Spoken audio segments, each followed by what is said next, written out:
Watch the series finale of X-Men next Saturday morning. Check your local listings.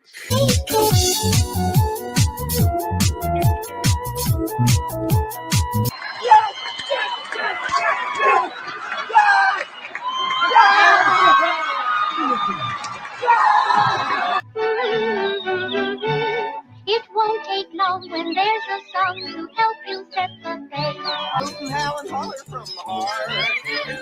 This is pathetic. Where we used to live. Why did you keep the mousetrap? So whistle while you work. Life could be worse. This is the worst. This is the worst. This is the worst. Mm-hmm. Yeah. And the Disney stock just keeps going down and down and down.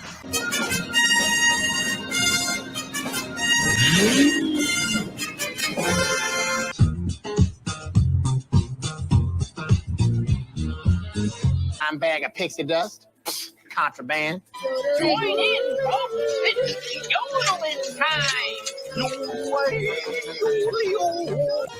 They're going to do the Mary Poppins thing. They're going to do it. They're going to do it.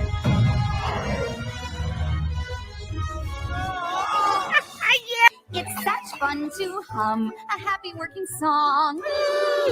A happy working song. Magic mirror on the wall. The fairest one of all.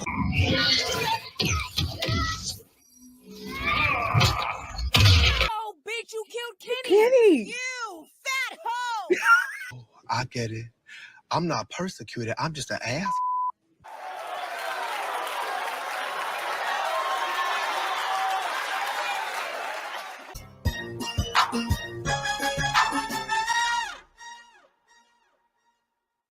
If you haven't subscribed to Lorena yet and you're watching this, you suck. Well, hello, everyone, and welcome to my channel. I'm Reina Creole, of course, your girl, bringing you that spice when it comes to sci-fi and pop culture analysis.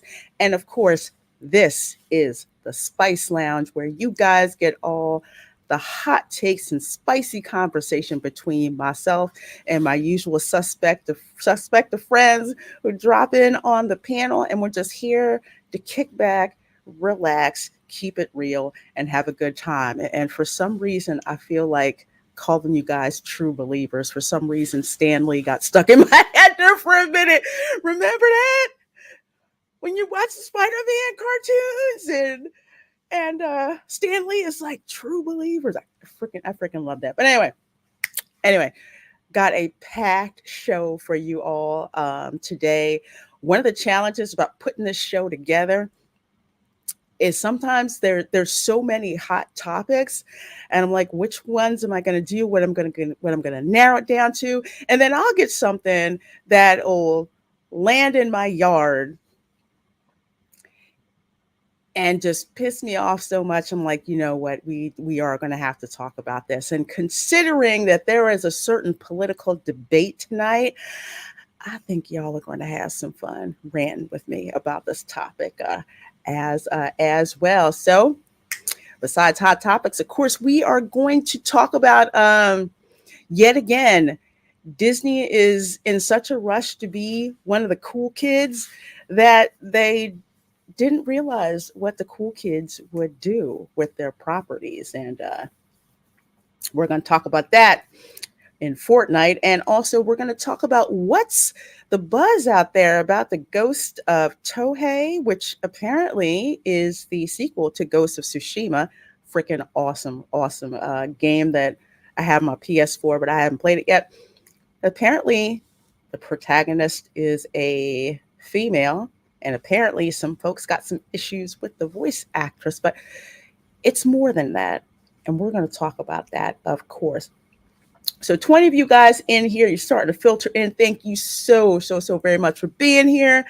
Get comfortable, get ready. And speaking of ready, I see one of my usual suspect of friends is in the back. So let me bring her up here. Here is Erica of Erica and Rob. How are you doing, darling? I'm good. How are you? I am doing. I'm doing great. Not great and great at the same time because I swear it's like there have been so many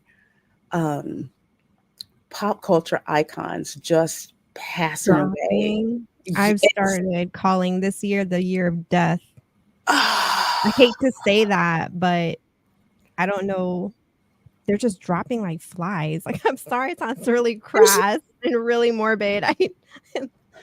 That's just how I talk.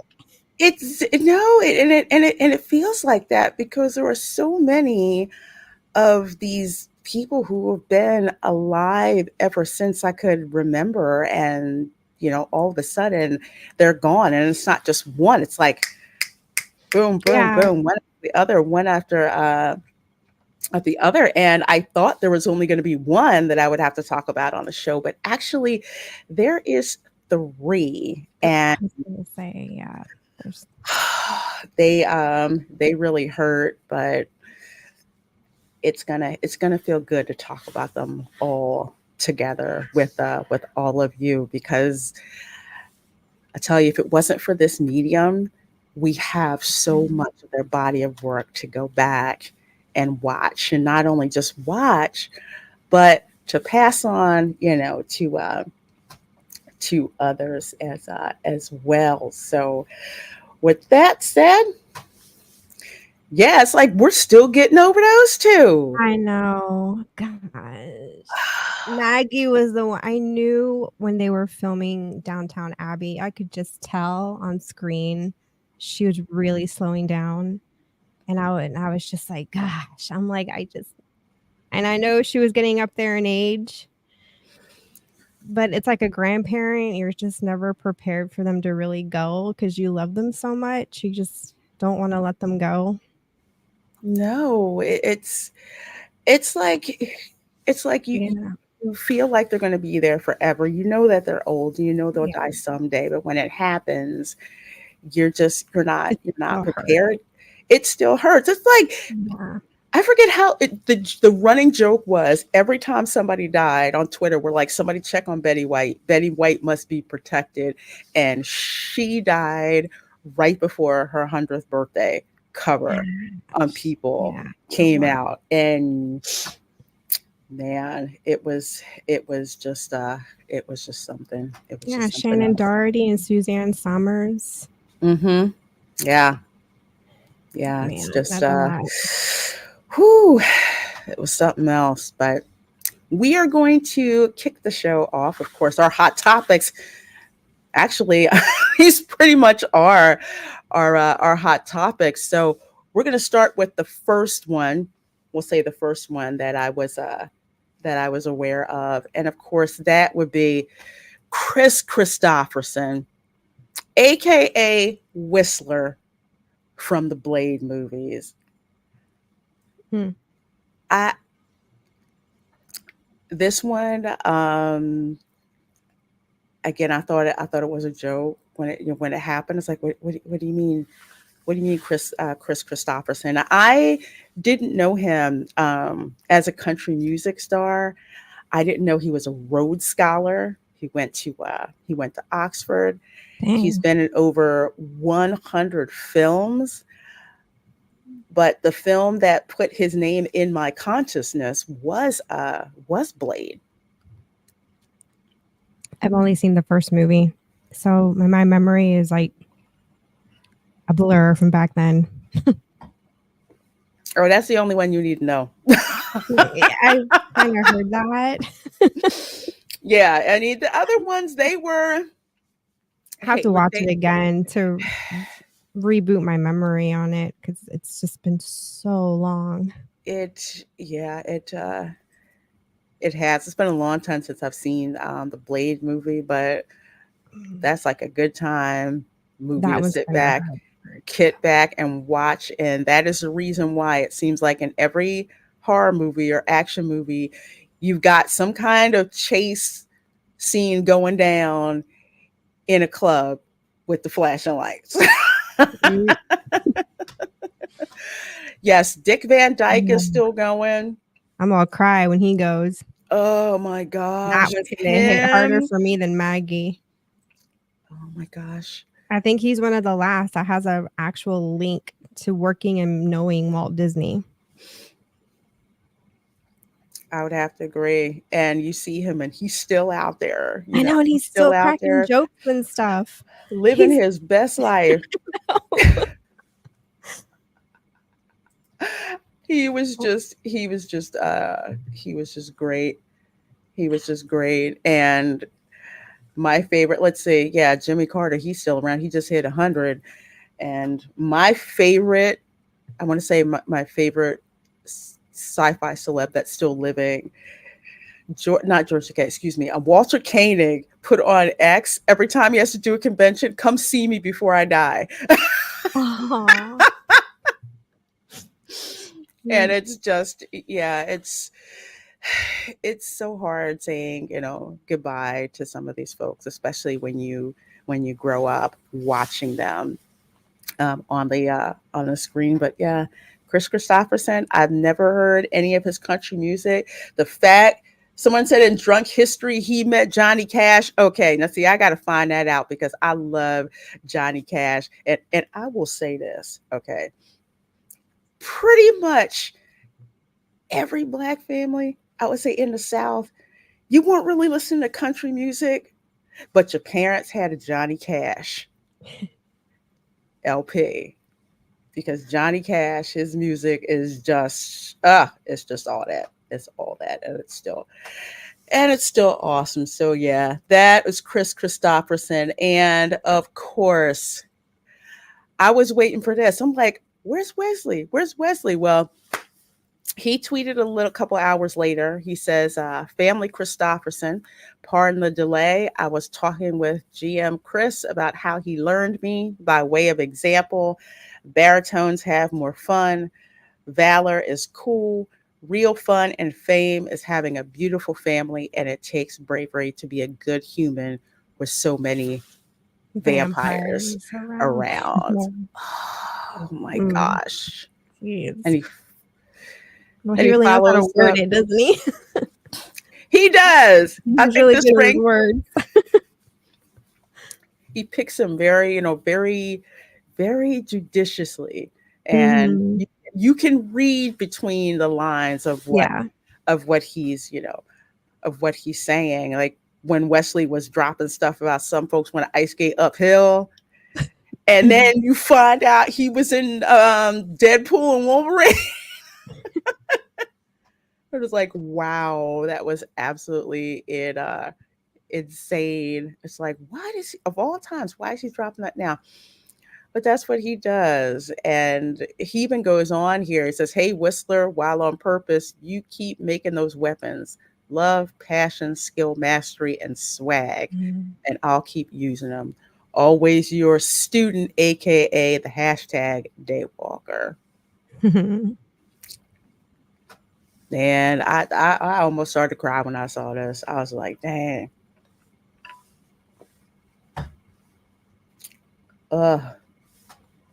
Man, I tell you. Go watch Blade. I know we'll definitely be watching Blade as a watch party on my channel sometime in October. I'll have to kick something out, but in light of losing Chris Christopherson, I really want to watch that with a bunch of you guys as well. So if that wasn't bad enough, the superstition is that it happens in threes, and I think that it is. Threes. It does. I feel like it's happening in just like, I don't know, like in droves. It's just like how many and how many big ones. Again, can we get a break? Come on, Jesus, can we just get a break? Like, we're human here. Our hearts can only break so many times in a row. It's like, have you decided? Okay, I'm gonna break the Gen Xers' hearts for a little bit, and just come at y'all. Take it away, Ken Page, who was the voice of Oogie Boogie, passed away at age 70. I can't. I remember watching The Nightmare Before Christmas for the first time, and I'm in a theater full of like college students, and we're watching this, and Oogie Boogie comes out, and we were just like, this is so cool. We're listening to his voice and we're singing along, and at Walt Disney World and also at Disneyland, when Oogie Boogie comes out, people just lose their minds because Ken Page just has this comical yet sinister voice that goes on. And I found out Ken Page, he's actually a thespian. He's won a Tony Award, and he was actually the voice of I think it was the voice of the Cowardly Lion in the original run of The Wiz on stage, and that is some theater royalty going on.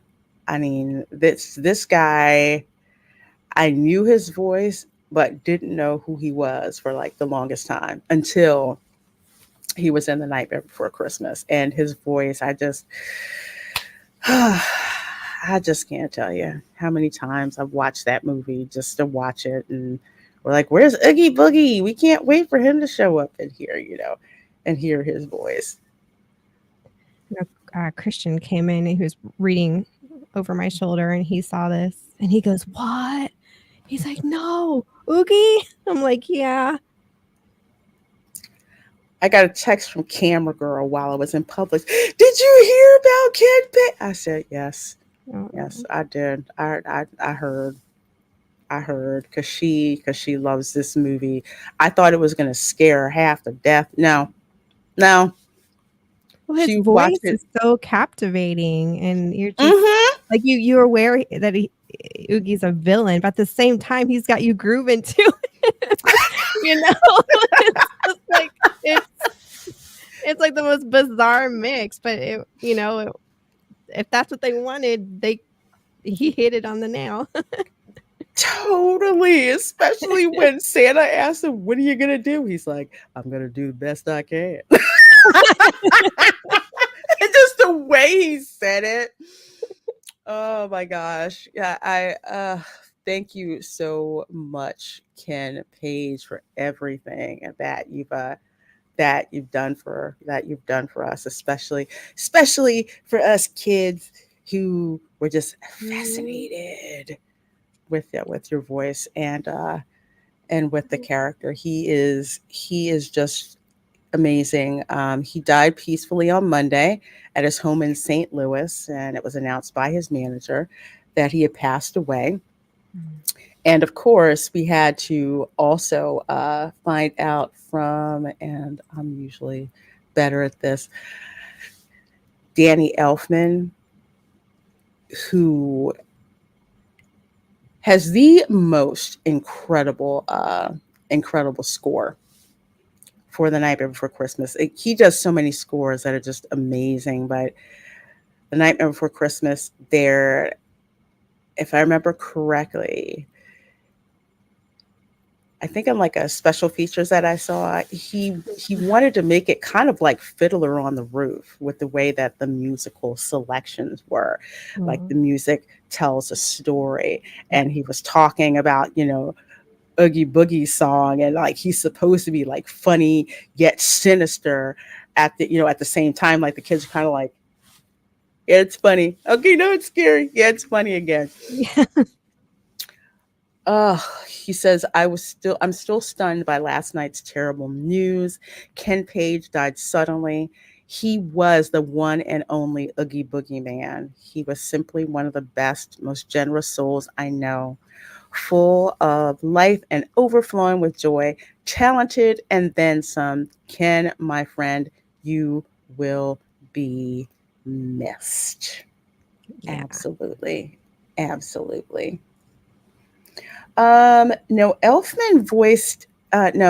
didn't voice Jack Skellington. That was Chris Sarandon, who I believe is Susan Sarandon's brother. So yeah, Chris Sarandon voiced Jack, and Catherine O'Hara voiced Sally. I think Elfman might have done the singing voice of Jack. I think. I think that's probably where you're getting at. Yeah. And of course, well, you guys already saw, Tim Burton. Well, Tim Burton Daily had put that out, but yeah, it is so sad to lose him. And if that wasn't bad enough, this one, John Amos dies. Good Times Roots actor was 84. This one, this one seriously hurts on a number of levels. I remember watching Good Times and syndications. Like I would always watch that, like Good Times, especially the Jeffersons. You want to know how I learned about capitalism? I watched the Jeffersons. Wow. Okay, that's how I learned about capitalism. Okay.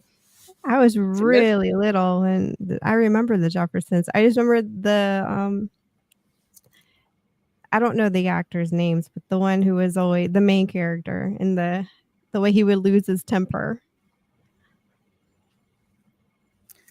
Oh wait, and which one? He was Good the main Times? character. No, Jeffersons. Oh, oh my gosh. Well, that was George Jefferson. So that was played by Sherman Hemsley. Okay. Yeah, I was really Yeah. young. So I remember us watching it as a family, and I don't remember a lot of the storyline and like what it was about. I just remember the yelling and that he was funny and that we would laugh. All you got to remember about George Jefferson is he, his wife, Wheezy, was the maid in All in the Family from the Bunker family. I didn't know this. My mom had to tell me this like years ago. And apparently George got into a car accident. He took the money from the car accident and spun it into 7 dry cleaning stores. Oh, geez.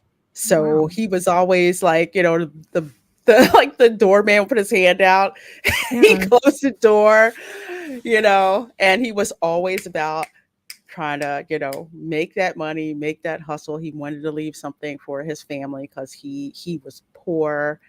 He grew up poor, and he didn't want his family like to be that poor because they didn't have many choices. So that's what he did. That's what I learned about capitalism from George Jefferson. He's just like embarrassed he only had 7 dry cleaners, telling people he had 20 dry cleaners. It was perfect. Dan's Life of the Kingdom, thank you so much for the $1.99. R.I.P. John Amos, the man who created McDowell's. Yes. And if you saw the movie Coming to America, this is what Dan's Life of the Kingdom is talking about. Coming to America, you had John Amos as Mr. McDowell and James Earl Jones as King Joffrey Joffer. They were both in the same movie. Yeah, he was in Die Hard 2. That was crazy. He was in Die Hard 2. But there's 2 things that he was in that were particularly impactful. Of course, the first one was Good Times, about a family in the projects, and they're trying to get out, and the family not succumb to all of just the dangers and everything. And he was such a positive black male figure on television, which I think is why they got rid of his character. But that's just me putting on my tinfoil ears. And of course, he was in Roots as Kunta Kinte, exactly, the elder Kunta Kinte, because the younger Kunta Kinte was played by, oh my gosh, Reading Rainbow dude, LeVar Burton. Oh man, I know the face. Yeah. So this was this is out there. This is definitely out there. Yeah, LeVar LeVar Burton. Burton. Yes, he did. George Jefferson would roast the hell out of Jimmy Carter. I didn't even get it. I'm like, who is Jimmy? Who? Yeah. And then I would go back and watch it in syndication. Ooh, George Jefferson. Our Democrats trying to take his money. Carter and his crap economy. But speaking of the economy, let's see, where the heck did that go? Okay, so I had other hot topics that I was going to do. But then this came across my screen. And we're going to have to talk about this because I don't know if you guys saw, but Zachary Levi endorsed Trump. And the way his explanation was, he was just like, there are people who are caught up in this liberal mentality, especially in Hollywood. And some of them are really kind of stuck. So he was emphasizing, kind of give them some leeway as some patience as you try to, speak with them. That classic adage of you catch more flies with honey than poop. Yep. That kind of way. So that's what Zachary Levi was talking about. And lo and behold, all the fools came out, but most notably, Will freaking Wheaton. I cannot tell you how much I cannot stand Wesley, aka Will Wheaton. I cannot. This dude has the worst case of TDS that I have ever heard or have ever seen. And I don't know. I think from him, it infected all of the other Star Trek actors. And it's like I have their autographs and I almost want to burn them. Oh, geez. I really do. I'm going to say next gen because I can't think of it. Well, no. Except for Michael Dorn. He's saved. Isn't said anything stupid. But let's see. Suzanne Duology, Zachary Levi drew the ire of the Hollywood community. And of course, this is coming from Bounding into Comics on Saturday night when he appeared along former presidential candidate Robert F. Kennedy Jr. and former Rep. Tulsi Gabbard at a Donald Trump campaign rally in Michigan. Taking the stage to moderate the panel between the two politicians, the star of Warner Brothers Shazam and Shazam Fury of the God stunned his peers in Hollywood by prefacing the meeting by publicly endorsing Trump rather than Democrat candidate and Hollywood favorite Kamala Harris. How do I explain this as someone who's lived in the Hollywood craptastic bubble? It's all about the Democrat Party. You want to work, you have to basically signal that that's who you're going to vote for. I've been out there, I've lived among some of you, and I've heard you over years, especially when Bush was in office. Oh my God, you would have thought that George W. had called their mother ugly. I've never seen so many actors foam at the mouth talking about Republicans or the GOP, and they have no comeback for it. Because I've had to ask some of them. I'm like, and what? What exactly? What exactly is it? Yeah, they never have an answer. They can never give specifics. Okay, well, what of this person do you hate? Like, can you give details, dates, speeches, times? I need more than just you name calling. I need more substance than that.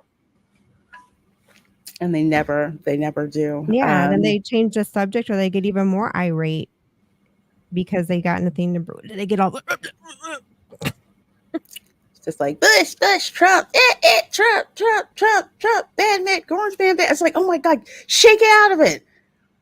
Have a coherent sentence. I have even been at conventions, and this is what seriously pisses me off. So I'm gonna put this screen up here. I missed this because I was doing a show last week, But I actually had an invite to watch this, but I didn't get a chance to watch it.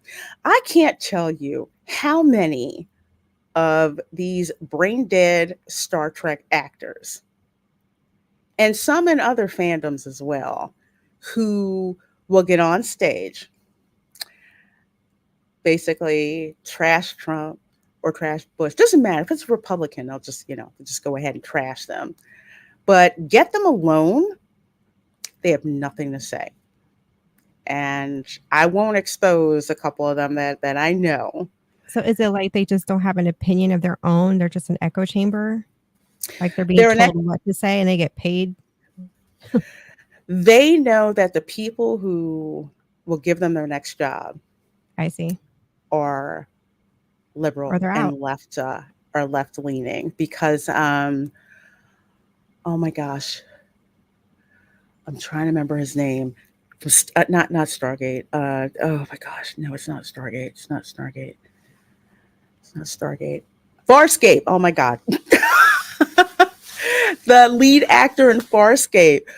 One time he was on stage and he had said something, and some people were grumbling. He's just like, look, we got troops in Afghanistan right now, and he was he was right leaning, but he wasn't slamming anybody over the head, with it, but you could hear the rumblings. But that's what it is. It's just like, okay, I have to go up here and seem like I'm just all, but thank you, Kimberly. Ben Browder. Oh my gosh, he is so freaking awesome.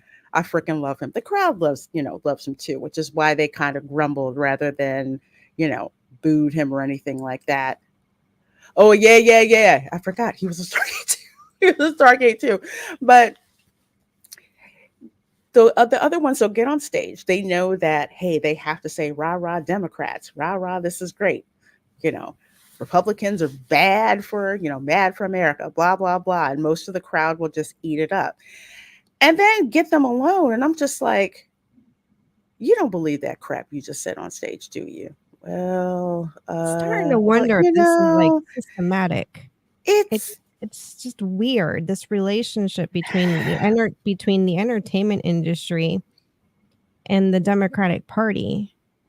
I'm just sitting here observing for years, and now here we are in this hotbed, and it's like, geez, just like, it's bad, but damn. I'm like, I'm starting to question, how's the money cycling around? Who's getting what out of all this? I got so many questions because it's just so bizarre, this relationship. Mm-hmm. A lot of it is clout. Part of the reason that you have this, and I need to get Clifton Duncan on the show in the future. He's a venerated actor. It's been around. You'll see him on X. Conservatives made a big mistake when it came to Hollywood. They pulled out of Hollywood for the most part. They left a vacuum. I want to say, I think from what I remember, from what people were telling me, it started around, I want to say probably in the 90s, I want to say. Damn, the 90s. I was going to guess the 60s during the sexual revolution. No, that was more of, it's like the Democrats then are not the Democrats of like today. Totally different thing. Yeah. Because if you look at the movies, we've gone from America, bleep yeah, to we're going to apologize for America. But that's what happened. And you have a lot of conservative commentators, I'm going to call out like the Daily Wire and other ones, who would just crap on popular culture. And it's like, look, Andrew Breitbart had it right. Politics is downstream from culture. You ignore the pop culture at your peril. And because of this vacuum, we've got these people in here, and in order for them to get their next job or get their next project funded, they have to toe the line. And this is what they'll do. Because I've been to I've been to conventions with some of these people, and they will say some of the stupidest stuff on stage just to, get the feedback about, Republicans are killing the country, blah, blah, blah, blah. And I'm just like, okay, well, why don't you tell me how that exactly works? It's like, no, I paid $20 for your autograph. The least you could do is give me a coherent response I'd about rather what's entertain a migraine than that. Oh, it's just it's insane. But watch this. We're gonna get to our main topic, but I'm gonna show this because these people, especially Weasley down there in the middle of far right, have gone from the fans, you guys are everything. I would have nothing if it wasn't, for you guys. Thank you so much for coming here. I appreciate all the autographs. Well, except for Tim Russ, he's a dick. Sorry. I know too much. I know too much. I know about your baby mama, Tim. Just saying. Jonathan Frakes, that breaks my heart because I love him to death. But man, they have just gone. So listen to this. So Geeks and Nerds for Harris. I don't know what fan got to them and got up like, if I can get you guys energy, yay. Harris, you don't know what you're doing? Don't worry, I got you. Well, hello, I'm Bill Prady. I'm the co-creator of The Big Bang Theory, but the writing credit I'm most proud of is an episode of Star Trek Voyager because it makes me part of the greatest franchise in science fiction history. Okay, I'm going to stop there for a minute. Big Bang Theory started out okay and turned into something for normies. So that's really not the flex that you claim for it to be. I'm here with an amazing group. Will Wheaton, LeVar Burton, Jonathan Frakes, my God, Jonathan, I'm so sorry. Anthony Rapp, Jerry Ryan, Tim Russ, and Robert Picardo. And guys, I have a question for you. It's right away. I have met 1, 2, 3, 4, 5, 6 of them in person. Oh, how many thumbs down does it have? That's a good question. That's a good question. You don't have the extension on there? I do have the extension. Well, hello, I'm Bill Prady. I'm the co-creator of The Big Bang Theory, really but the weird. writing credit I'm most proud of is an episode of Star Trek. Is there a way they can bypass the extension? It seems 7 days ago. You know what? There's something about the extension where if I don't grab it within a certain time period, what's the name of the channel? So this is Linda Carter Official. So here's the other thing. They ran it on her channel, right? Linda Carter Official. 21.3K subscribers. This came out a week ago. Only 178K views.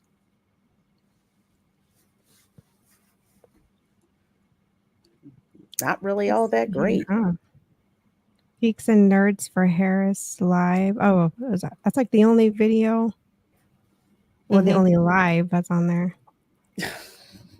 Hang on, let me see this. Yeah, Voyager, that's his port of pride. Oh, exactly. 16,000 dislikes. How did you get that? And I did. I don't know. It just pulled right up for me. That is wild. I'm sorry. How many? 16,000. Ooh, can you share your screen? I'm gonna do something new. Yeah, let me see. Share your screen because I should totally have that screen. I should totally have that downvotes. Share. I don't know why I don't have it. Can y'all see that? Hang on. I don't know if it's sharing or not. Yeah, hang on. You see it? Hang on. Yeah, hang on. I'm going to blow this up for a minute and put us in the back. Holy, I'm going to snip this right now. Oh, gosh, Erica, you're a freaking diamond. You're a diamond. I'm going to save this sucker so I have it. 16,000 downvotes, and I just downvoted Only it too. 11,000 likes. This is. I'm just taking it out so I don't get claimed. Oh, I have this it is on mute, great. don't I? Or does it not matter? Sometimes it'll catch it with the visuals, so that's why I kind of like have to. That's why I kind of have to stop. Fair use, YouTube. Fair use, YouTube. So let me bring this back up and let me bring Ron Bradley on the stage. How are you doing? Am I on? You were on. You were on. I'm exhausted. I'm so exhausted. I'm so sorry. Yeah, I was. What is this? I'm just coming in. Is this that group called Weird Men for Harris? Oh, it's worse. It's worse. It's Geeks and Nerds for Harris, and they did this stream. So it's what I said. Ago. Weird Men for Harris. I thought you were renaming the white guys for Harris. Emasculated people for Harris. Freaks and turds. Look, I don't give a. Look, Shazam is for Trump. That's all I care about. Shazam is for Trump. Right? We just talked about Zachary Levi. Yeah, we just did. Yeah. And did we talk about the two very sad, amazing people we lost apparently today? Yeah. John Amos, and then also I can't remember the other guy's name. The guy who voiced Audrey 2, the plant in Little Shop of Horrors, also passed away. I can't remember what. Ken Page, right? Yeah. Boogie. What in the heck? I think we're just in that era where they're all, at that age where they're.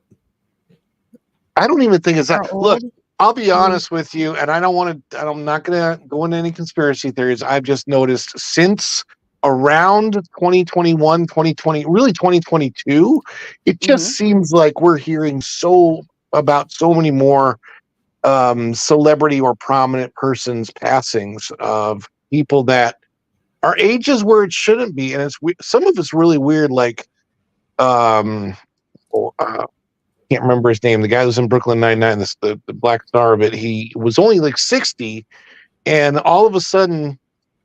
He has cancer and passes away from it in 3 weeks, and that's not how that normally happens. No, it's just it's an undetected cancer and an aggressive one. I mean, technically. Yeah, but there's been a lot more cancers since that time too. Is all I'm saying. It's just strange. I've observed there seems to be a lot of pancreatic cancer. Yeah, that's the worst. That's like what is it? What's going on in Hollywood that what are they doing to their bodies that permeates pancreatic cancer? Because I see that quite a bit. There is so much that goes drugs, on alcohol in Hollywood. It's some of it's hard partying. Some of it's from no fault of their own. But I will just say that ecosystem in Hollywood is so freaking poisoned. I have never wanted to get out of someplace quicker in my life. Lorena, whereabouts out there did you live? Like what area of the LA basin did you live? Encino. Okay. I have no clue where that's at. That where is Karate literally Kid lived. Yes. Well, no. Karate Kid, he lived in Reseda. That was further north, up on the 405. Still don't know where that is. Michael Jackson. It's where Johnny lived. Michael Jackson had a house in Encino, and unfortunately, Phil Hartman. That's where he got man. He yeeted himself. But yeah, so Encino was basically the Hollywood backlot for the most part. And who you run into, and then God forbid if I had to go down to Hollywood because that's where my dentist was, so I would have to go down there, go to the pediatrician in Beverly Hills. It is just the craziest ecosystem that I've ever been in. I went to LA, and I have not been the same since I was there, from the amount of just crazy ish that I've seen. And even outside of that, again, six of these people I have met in person. One of them, I know a lot more about his life than I had cared to find out about. That's why I'm leery about meeting celebrities, because I'm like, do I really want to know you? This is Jerry Ryan. I met her, and she was really sweet. But then again, this was back in the day when conventions people went to because they were geeks and nerds, or they went to them so they could meet the actors. And for the most part, outside of Tim Russ, the actors were pretty much very generous. You know, they were thankful for the fans to be there. They truly, enjoyed being there.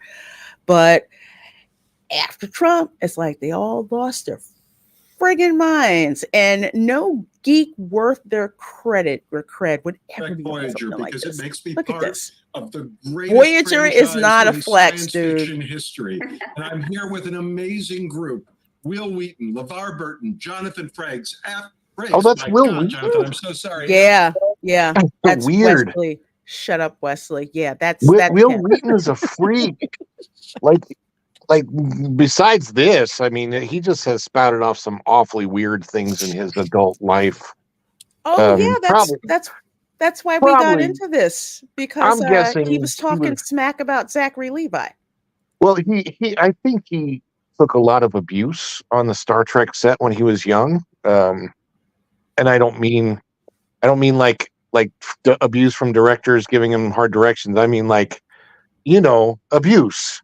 I'm just going to leave it at that. But I just have, I just have a feeling. It's just so funny because I'm looking at the, okay, so this is a lot of Star Trek people now. Now I'm recognizing them. I'm not a big Trekkie, honestly. I have Star Trek for me has been one of those things that I watch in passing. I really liked the early '80s Star Trek movies, like Genesis, and where Ricardo Montalban played Khan. I thought that was The Wrath of Khan. Just because it was such a different role for him than the Fantasy Island role, and that was very close to the same time period. That was interesting, but honestly, Star Trek is just not, I don't know, not in my wheelhouse, not very exciting for me. And I'm sure here's the thing. I don't think anybody paid Zach Levi to come out and say what he said. I think these guys are getting paid through the nose to do this. I think, first of all, it seems like, and don't quote me, but this is the intel that I seem to gather, was that some fan, I guess, put it in Linda Carter's ear to say, "Hey, geeks and nerds for Harris." Okay, we already had white guys for Harris, and I think Will Wheaton was in on that one some kind of way. So they decided to have, hey, geeks and nerds, for Harris. So it's not for the quote unquote monetary value. It's for the exposure. Now, for some people really aren't into Star Trek. I was, and even more so, I was living in Los Angeles when these shows were actually filming. So I'm very, very familiar with goings on on the set. What lot did they film on? Paramount lot. Okay. Yes. So they were Paramount. I'll have the Reina's True Hollywood Stories stream for my members. But this was a time when I knew Jerry Ryan, these people. Tim Russ, and Robert Picardo, and this is just all they do is people are going to get mad at you. People are not going to like it if you speak out and you speak your mind and you say what needs to be said. But we all have to just get okay with that. I've had to do it. Get okay with that. Do you know that let's see, what was it? Her husband got kicked off of the ballot in Illinois. Or actually I would say something had happened within their marriage, but that that information got leaked, Ah. and Barack Was she the Obama one was able that to had delete that. Was she the one on Star Trek that had the design over her one eye? Yes, Okay, 7 of 9. seven of them. Yes. Okay, again. Star Trek was. I watched it sometimes. I just was never into it. It's My entertainment. dad watched it, but I never got into it. I mean, it was a niche, it was a niche thing. Mhm. And just for me personally to go from a time where it was just, fun, you were just geeking out and having a great time, to seeing these people basically trying to tell you, not say, this is me, this is just my opinion, if you don't agree with it, that's okay. These people are basically telling you what to do, telling us what to do, which is why this sucker has 16K thousand downvotes to 11K upvotes. Thanks to Erica for pulling. Is that on YouTube? Yes, this is on you. Look at this. This is on YouTube. Oh gosh, 178K views after a week. Are you kidding me? that's not a lot. That is not a lot. I mean, And Pro gets that on a lot of his videos over time. I mean, I think he's got some with 1 million plus views. So Mhm. yeah, it's just you've got, it's true. You guys are actors. You Oh, can take it. You should be wow. thick-skinned enough. You have nothing that's out there except for what you've done in the past. A whole bunch of Gen Zers don't know who the heck you are Yeah. for the most part. Very And the true. ones who do know you are just like, we don't know you anymore. How dare you Mhm. tell me how to vote? It's one thing to have your own opinion, but the way that, you're trying to do this groupthink thing is just, We have to speak out. Oh, it needs to be said. Okay. yeah. And you just have I to mean, get comfortable with that. Let me tell you something. but you're the One-on-one, first to shout it when y'all wouldn't have nothing to say. No, y'all would have nothing to say except for, the it's funny. I don't groupthink. remember this kind of stuff. And now, of course, 2020, there was a lot of the circumstances of that year were very different, but I don't remember a lot of this type of stuff in 2020. However, when you go back to 2016, there was a ton of this kind of stuff for Hillary. And we all know how that ended up. So, maybe this is a good, maybe this is a sign. Well, what they don't like is that freedom of speech works both ways. Yes. Oh, yeah. And they hate it because they want to be the only ones speaking and on their soapboxes. But the rest of us that disagree with them, they don't want to hear it, and they want us all deplatformed. And you're right. You really are. And that's part of the other thing that pisses me off, as a fan. It's like, I was willing to let you have, your save the whales, all of that, because for the most part, you were just happy to interact with the fans and you weren't trying to demean the fans or talk down to the fans. I don't do groupthink. And the more I see this stuff, the more it pisses me off because at least I know, these people wouldn't have crap to say one-on-one. But you notice they all have to get in a group and do this. And geeks and nerds, we are not impressed. Not when inflation is eating into our toy funds. Okay. Oh my gosh. So, Lorraine and I, you and I are both in the same marketplace. I went by Walmart the other day, and the 5 dozen eggs, the big box of eggs that they sell.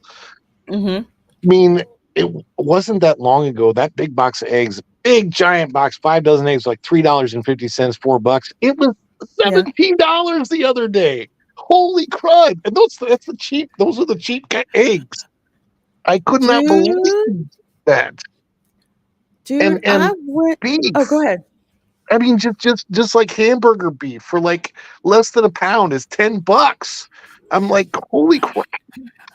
It's so out of hand right now. It's nuts. Bananas are like 69 cents. The 18, I usually get the eggs, the 18 to a carton, and eventually it had dropped down to around like 250. It was actually normal. I was Yeah. at Target, suckers like $5 It's crazy. Have at you And guys these are the cheapest noticed food. when you go to, so my sister lives in the Four Corners area, and she went to Publix and took a picture of the gallons of milk, and they were at different levels. They weren't filled all the way. Some of them, there was at least What? this much of milk missing from the carton.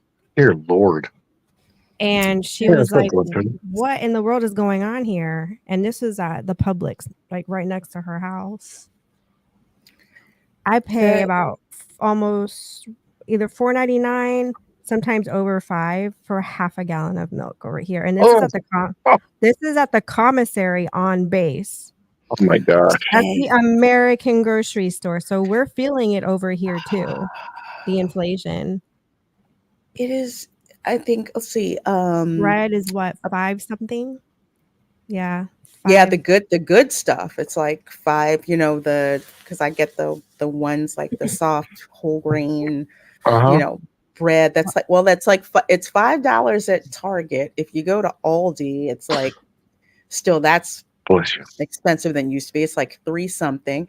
A pound of butter, your 4 sticks of butter. I remember you could get that for $2. It's over $4. Baking season is about to kick off. Oh my Yeah. gosh, yeah. Don't remind me. I've literally have been just like trying to get stuff, Little by where, little. yeah, little by little, where you get it. I'm like doing what my mom used to do, which is like get a little bit like every week. So by the time you start baking in earnest, then you pretty much have what you need. But it's like, who has the time to care about what these deluded Hollywood actors have to say when No, people are trying to I'm trying to make pay the ends rent meet, put and gas eat. in the car, eat, Lorena, clothe I themselves. gotta tell Lorena something because she's close. I discovered a place last night. It's takeout only, and it was surprisingly super good. It's called the Pasta Lab. Have you heard of it? Yeah. Have you? I've been by there, but I Okay. haven't stopped. You can only order online and take out, but we had a fettuccine alfredo with chicken. And I was very skeptical because it was like $19, about the same price as like an Olive Garden, a little bit less, but I was skeptical. We got it, brought it home, and I know where it is. It's very close to both of us. I do. And I'm gonna recommend it if you want a really good Italian meal. Try it, take it home, easy to do. For sure. I mean, the thing is, it's really weird with today's prices in the grocery store. It's almost more cost effective to do takeout sometimes. Yeah, it's like the pricing is neck and neck. When I was in town, we had gone to Waffle House, and then we went to Denny's, and I noticed Denny's was cheaper than Waffle House, and it used to be in reverse. Yeah, Waffle House was got really always the expensive. cheapest. Now they've gotten like expensive, but I mean, down in Ruskin, where Sun City is, you can order because it's all retirees down there. And you can order basically the American Grand Slam at the senior price, and it's like $6.99. And I swear the waitresses there, they just charge everybody the $6.99. I think just out of courtesy because they know that everyone's struggling. But yeah, wink, wink. If you really want a cheap meal, drive all the way down to Ruskin. It is just, it is to show you how bad it is. And we're gonna get to our next topic in a little bit. I keep remembering stories my grandmother would tell me about the Depression. Do you know what is one of the most popular videos to watch on YouTube now? Mm-mm. Recreation of Depression era meals. Oh my gosh. Damn, really? I am not kidding you. This one lady, she passed away a couple of years ago. She was her parents. She was in I think her parents came over from Italy, and she would like make these recipes from the Depression, and she would talk about her life during the Depression, and you'll see like people our age like, hey, I recreated this meal from the Depression, and it's just like, wow, people are just like, I'm actually not like quote unquote having to do that. A lot of us are kind of forced to, but at the same time, remembering how frugal people used to be with what with what you had. But it's the fact that How to make cabbage soup with a slight bit of flavor. how to make this. I've been not lard, but man, I save bacon grease like crazy. I have so much bacon in my deep freezer. I'm not dying of a heart attack. I'm just saying. You can save all the lard and bacon grease you want. This is why Southern people always say, praise the Lord. Cholesterol down. Yes, literally, praise the Lord. Lard and bacon grease. Those are two, here's the hierarchy. Duck fat is up top. Then you have bacon grease. Then you have lard. And then I guess that's Crisco. Crisco. Nobody knows what Crisco There's is. a ranking system. I know I made icing with Crisco one day. Oh Lord, it is all kinds of it's that makes me think of all of the different uses for Coca-Cola except for drinking it. How to clean out your car's engine with Coca-Cola? Yeah, clean the rust off. Just let it sit there. It's some Coca-Cola. You got some indigestion. Eat some peanuts and drink a Coca-Cola. If you don't have antacid, use Coca-Cola. Yeah, I saw that the poor man's meal. It's interesting. A lot of like Cajun meals. That's my idea of like Depression era meals are like really tasty, because some of them I'm just like, my grandma lived during the Depression and she had way tastier meals than this. A lot of Cuban food is very much poor man's. A lot of it's poor man eating. Like all those, you go to like to Colombia and it's like expensive. You can make that at home so cheap and it feeds a crowd. I sometimes I get kind of annoyed with Colombia, because it's like, okay, you're gonna charge this much for yellow rice and chicken, doesn't even cost that much to make. No, and that's something that funny Columbia story. And yes, Elastigirl is in Fortnite. We're gonna get to that in a minute. I remember I went to Columbia and they're like, yes, we have arroz con pollo. And I'm like, oh, okay, cool. I'm gonna try this. They bring it out to me and I'm like, this is rice with stewed chicken. My mom made this repeatedly. What makes this so different, and why is it like not that tasty at all? I was annoyed, but it wasn't a very expensive meal. Most of it's very simple cooking. Italian food is the same way. Italian cooking is very simple. Yeah, I lived off of spaghetti sauce and all kinds of stuff in college, but 34 of you guys in here watching, thank you so very much. This is the Spice Lounge show. We're getting into the meat of our main topics, and the first one here is apparently Elastigirl is in Fortnite, and I got to give a shout out to Clownfish TV, because I saw this, her twerking debut. If you thought I'm looking over at the side, Mickey Mouse lost his pants. That's Kingdom Hearts Mickey. He lost his pants at Disneyland. Y'all are slacking in the wardrobe department. Yeah, at least he was overexcited. Dude was just walking out and his pants were dropping. I couldn't believe it. Poor Minnie and Mickey. See what happens after you turn 100. Start using your britches. It was too funny. But the thing is, okay, if you've ever seen Elastigirl in the movies, obviously she's got a lot of junk in the trunk. It's out there. Everybody knows it's out there. But as you folks know, Bob Iger made it a big deal that they were, doing stuff with Epic Games, who has Fortnite. And of course, some of the Disney skins were dropping into Fortnite. Well, they didn't think this through when it came to Elastigirl. So, by Cambria Pratt, aka Geeky Sparkles, over there at Clownfish TV, my friends over there, says Mrs. Incredible and other incredible characters and themed items have been added to Fortnite. I don't play Fortnite. That's just, sorry, y'all. I can't. That's not my thing. Players immediately found out how to use her assets to boost their entertainment. I don't think Disney thought this through. So most of y'all should be gone from work by now. But oh, the videos were hilarious. Oh my God. Like, wow. That's fun. Oh my gosh. It was funny at the same time. You're just like, you don't know whether to laugh or to be offended. It's so bad. I'm just thinking, I'm just like, do they know the majority, the age group that play Fortnite the most, and y'all went and freaking did this? Okay, here we go.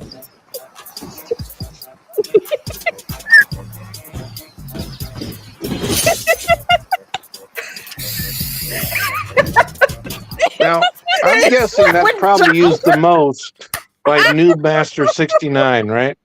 That moment you stop to tell the kids, leave the room, but you're laughing hysterically at the same time. Leave the room. Oh, leave the room. Like, oh my gosh, don't look at this. Don't look at this. And you're just like, how did you not know people were going to do this? I mean, do you not know what Fortnite is like? Fortnite is like the hive of scum and villainy and just all kinds of ratchet stuff. Go on. Comment. You're laughing. You just died. So for people who don't know, okay, so before you get on the battle, I feel like I need to start playing this game now. You know what? I might. I don't know. I haven't had time, but I'm like, well, maybe I'll check it out. I mean, good at it. If I'm looking at this right, you could really rack up some points.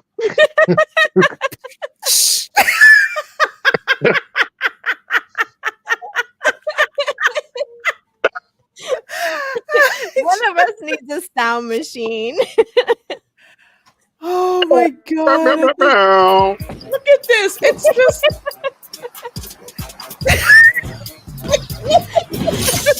I can't. He got the spray can. Throwing dollars at You know what this reminds me of? I saw this today. This reminds me of something I saw just today at Epcot, the merry-go-round with the poles. Oh man. Yeah, that's played by teenage boys. Yeah, exactly. Grown men too, just dirty old men. Mm-hmm. I mean, the money. That's the funny thing. Bring the dollar bills, y'all. That's what got me when I saw that dude. Just God, it just. I was. Is that Spider-Man? Yes, it's Spider-Man. Here, let me blow it up. I'll probably Iron Spider, this, but I don't freaking care. Look at this. All right. That's like smacking Black Panther. Yeah, there's Spider-Man, and he's. Is the guy in the black suit slapping them? Yes. Yes. A little spanky. Yes. To quote Blvd, smack it up, flip it, rub it down. Oh no. Never trust a big butt and a smile. Apparently they did in this game. I'm just like, how can you not My best friend sent me this thing on Facebook today. It was this video. And it was captioned, hey mom, what was life like in the 90s? And it showed this big old black dude booty dancing. I can't. I was dying. I'm like, yeah, they're not wrong. So this reminds me of that video. If you want to know what life's like in the 90s, there it is. I would like to see this dance done to apple bottom jeans.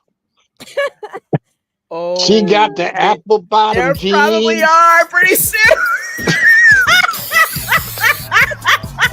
I can't. What was that? He just the boots with the fur.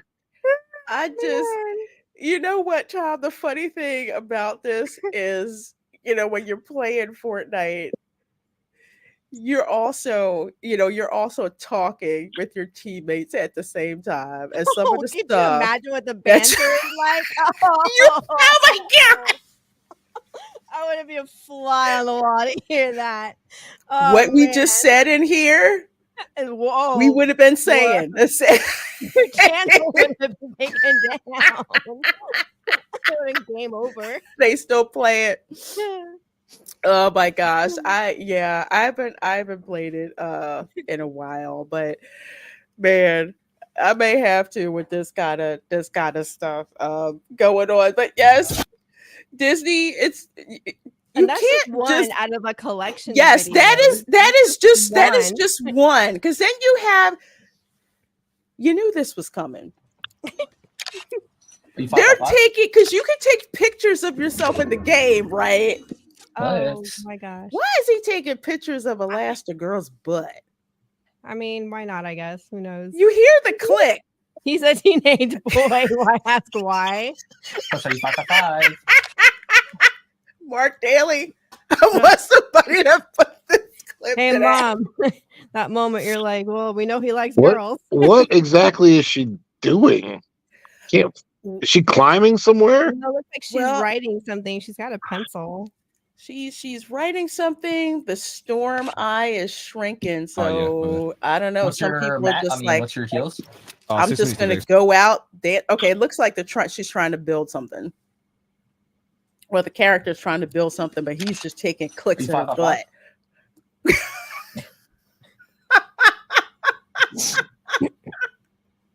I can't with this. Dude is like all into it too. This is Baby got back. That moment you're like, dude, just get yourself a nice girlfriend, okay?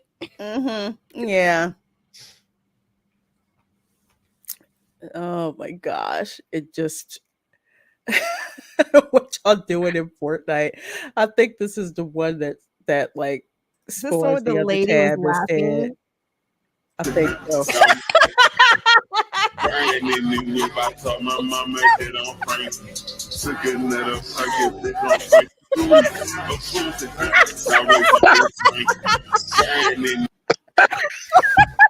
Oh my gosh.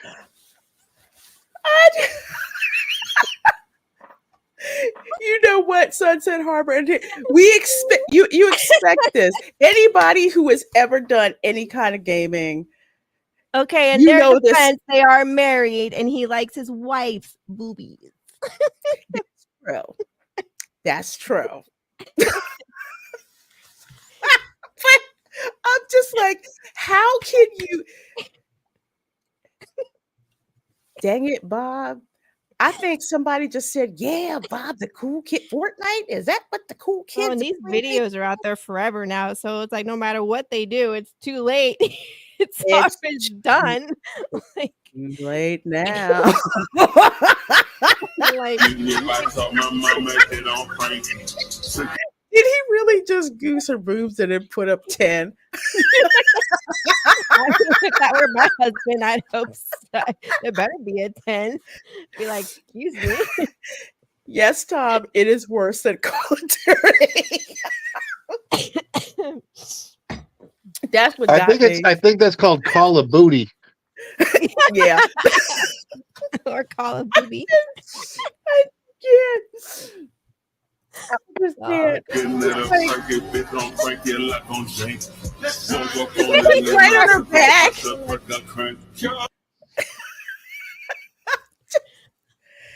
Oh my gosh.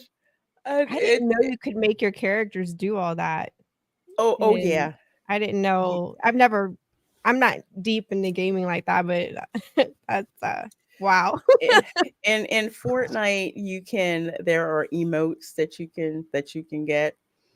Emotes are like, oh, hug, dance, high five, stuff like that. Like I bought a banger of one that went on so long I thought I broke Fortnite or something like that. But yeah, they have all of these emotes that you can use, and some of them are kind of rude too. Mm.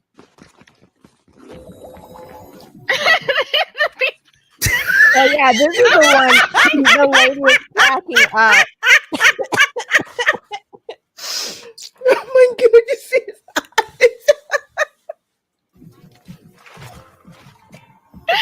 That's Mom, the this thing. There you go. Really built like this. Like,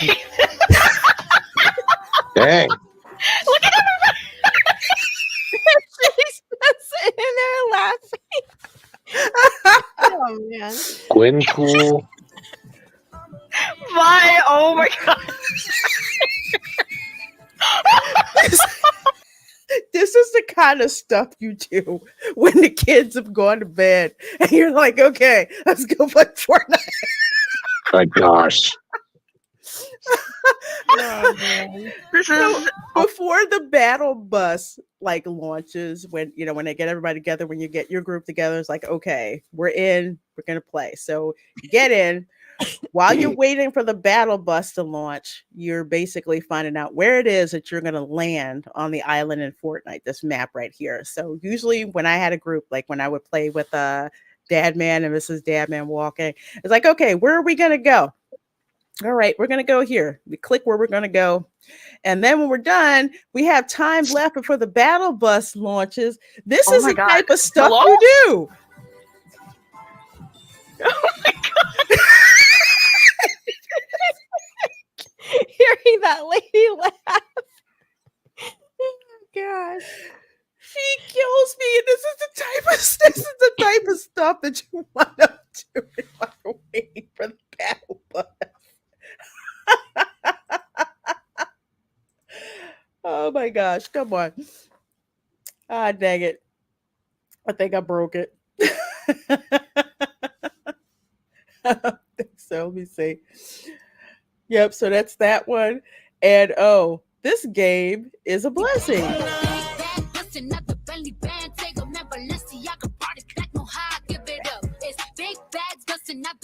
Okay, I'm gonna pause for a minute there because I don't want Cardi B. These are the various emotes. So before you buy them, you can try them out. I see. To see how they work. So apparently they got one from Cardi B here. So your character will actually do the emote.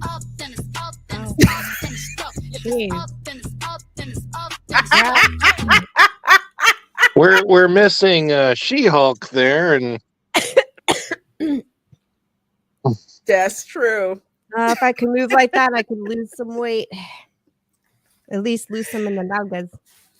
Yes, things to do while waiting on the bus. Yeah, and it's like the Call of Duty lobby, except you do kinds of stuff, like this, testing your weapons, hugging people, or doing all kinds of stuff like this. He's definitely testing one of her weapons. I can't believe how long this is. This must be a premium one. I don't know how many. Okay, for those of you who have played Fortnite, if you were in the chat or if you're watching this on the replay, how much in V-Bucks is this emote from Stuck from Cardi B? Because I'm gonna buy it. I'm so gonna freaking buy it.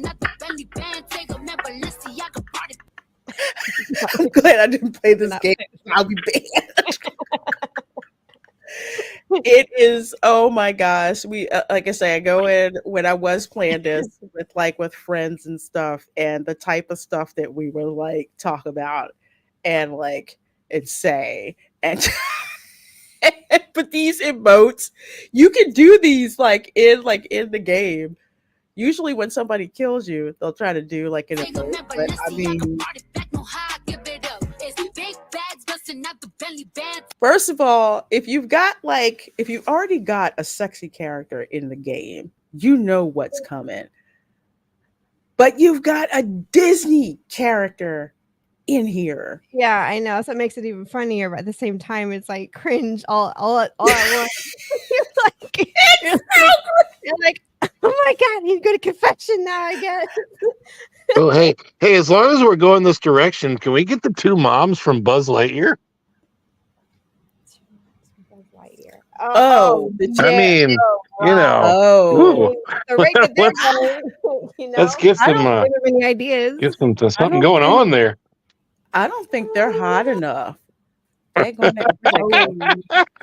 I'll be honest with you. I don't think they are. I already know this skin's gonna get nerfed.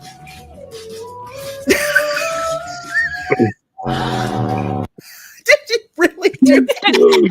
It's gonna get nerfed, but they're gonna have fun with it anyway, as long as it lasts. I can't. Oh my gosh, I can't. Is he doing what I think he's doing?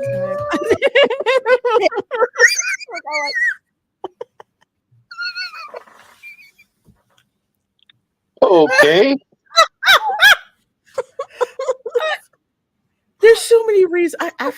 Where is Mr. Incredible during this? Oh, he was there earlier. You know? No, I saw him before, but I don't like that he's out of the picture right now. That's not good. Oh my gosh.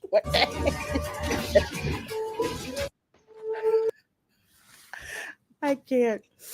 Oh my god.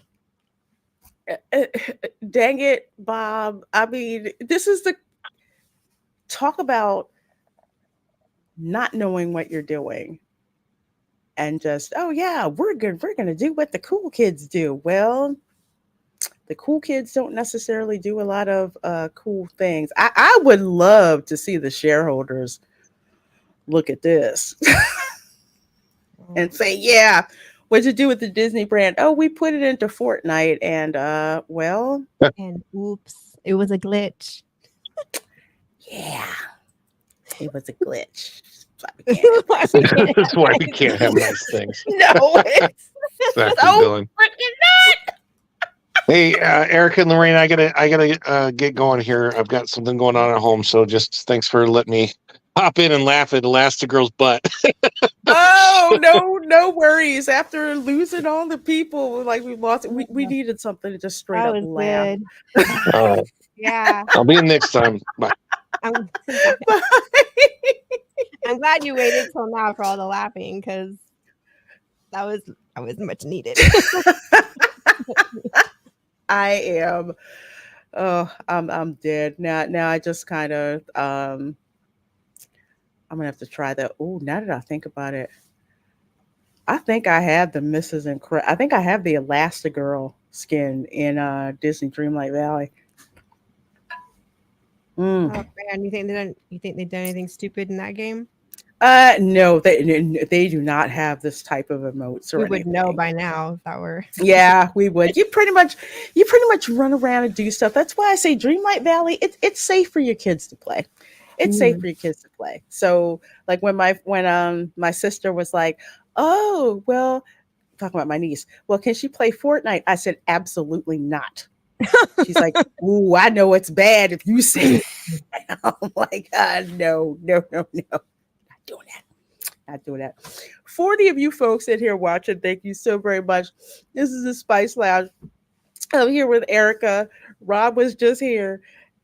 All I gotta say is Elastigirl and Fortnite, and it's pretty much like any evening at a strip club in Florida for the most part.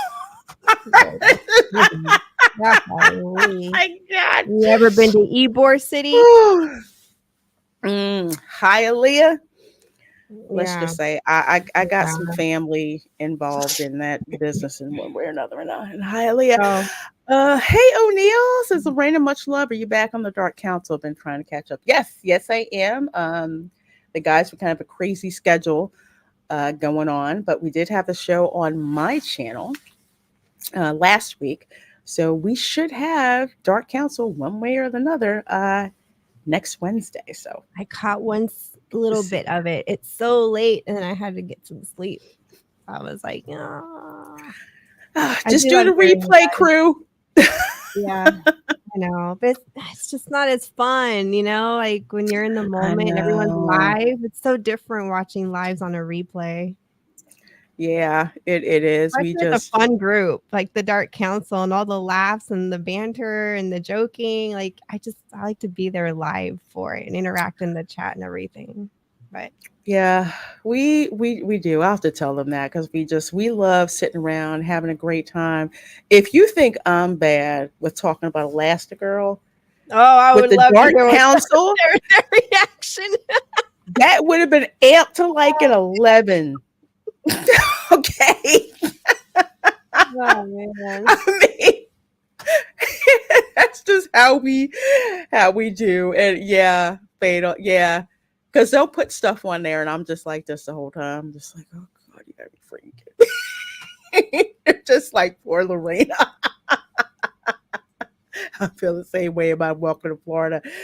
Oh, yeah. The loofah's at the Villages. So make sure you guys. Oh, I'm sorry. And the loofah is like that on Sunday. Jeez. Golly. Loofah life. Sin City isn't any better. According to my sister, Tampa is apparently known for the swingers community, and it's amongst the seniors.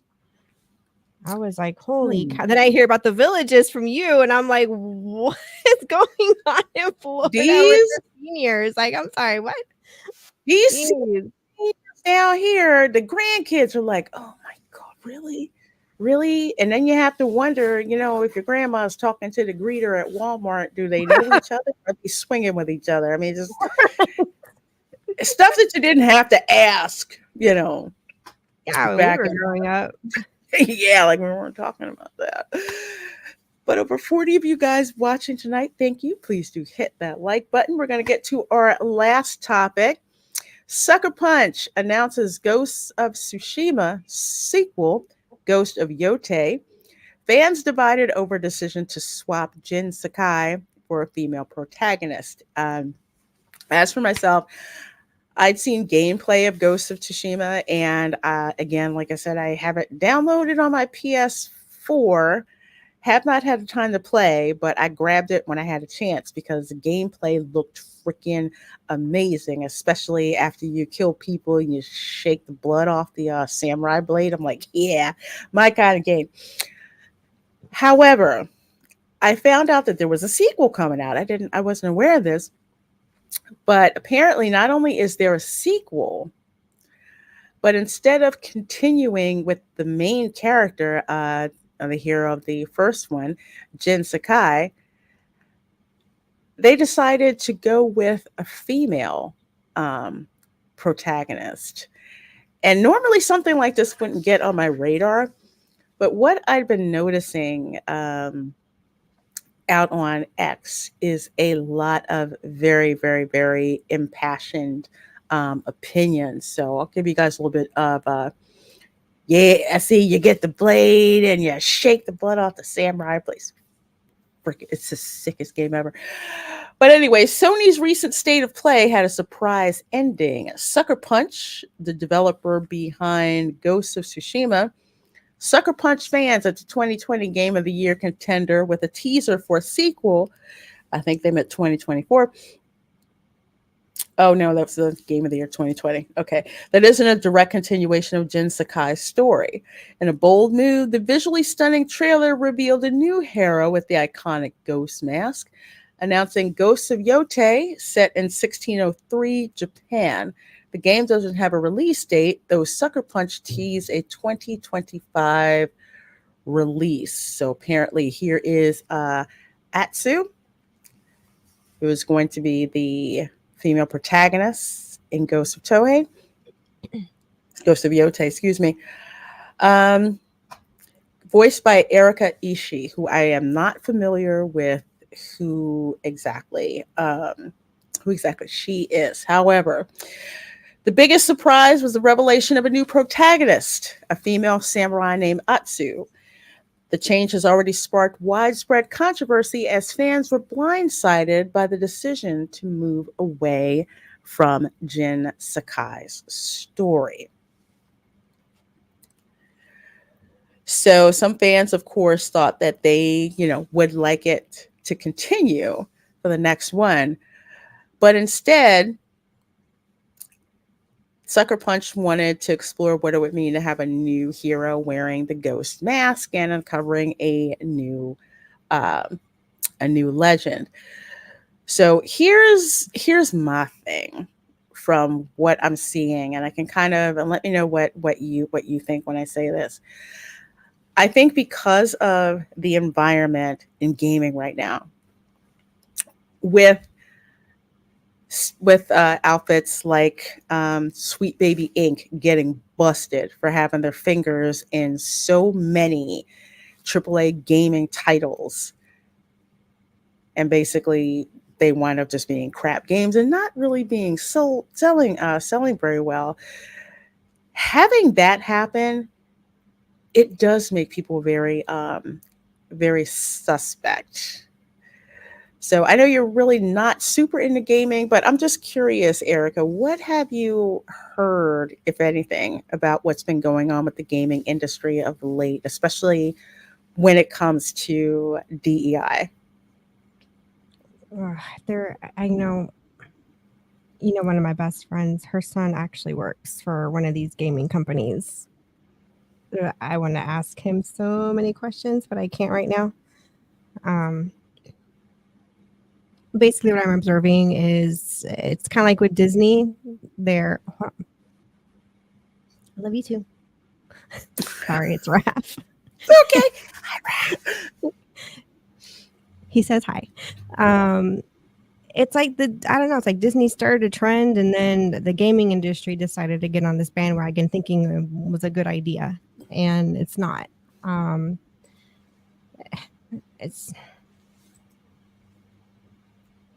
I have so many whirling thoughts on this.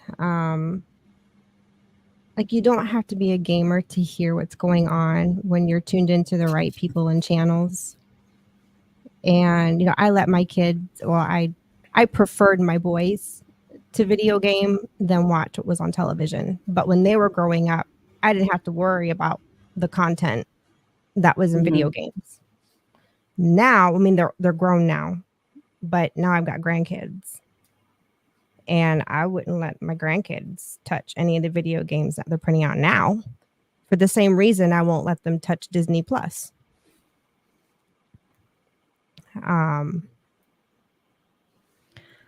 So isn't it when this situation, there's just so many, like you were saying, a lot of flying opinions because everyone's on high emotions. Everyone's just, kind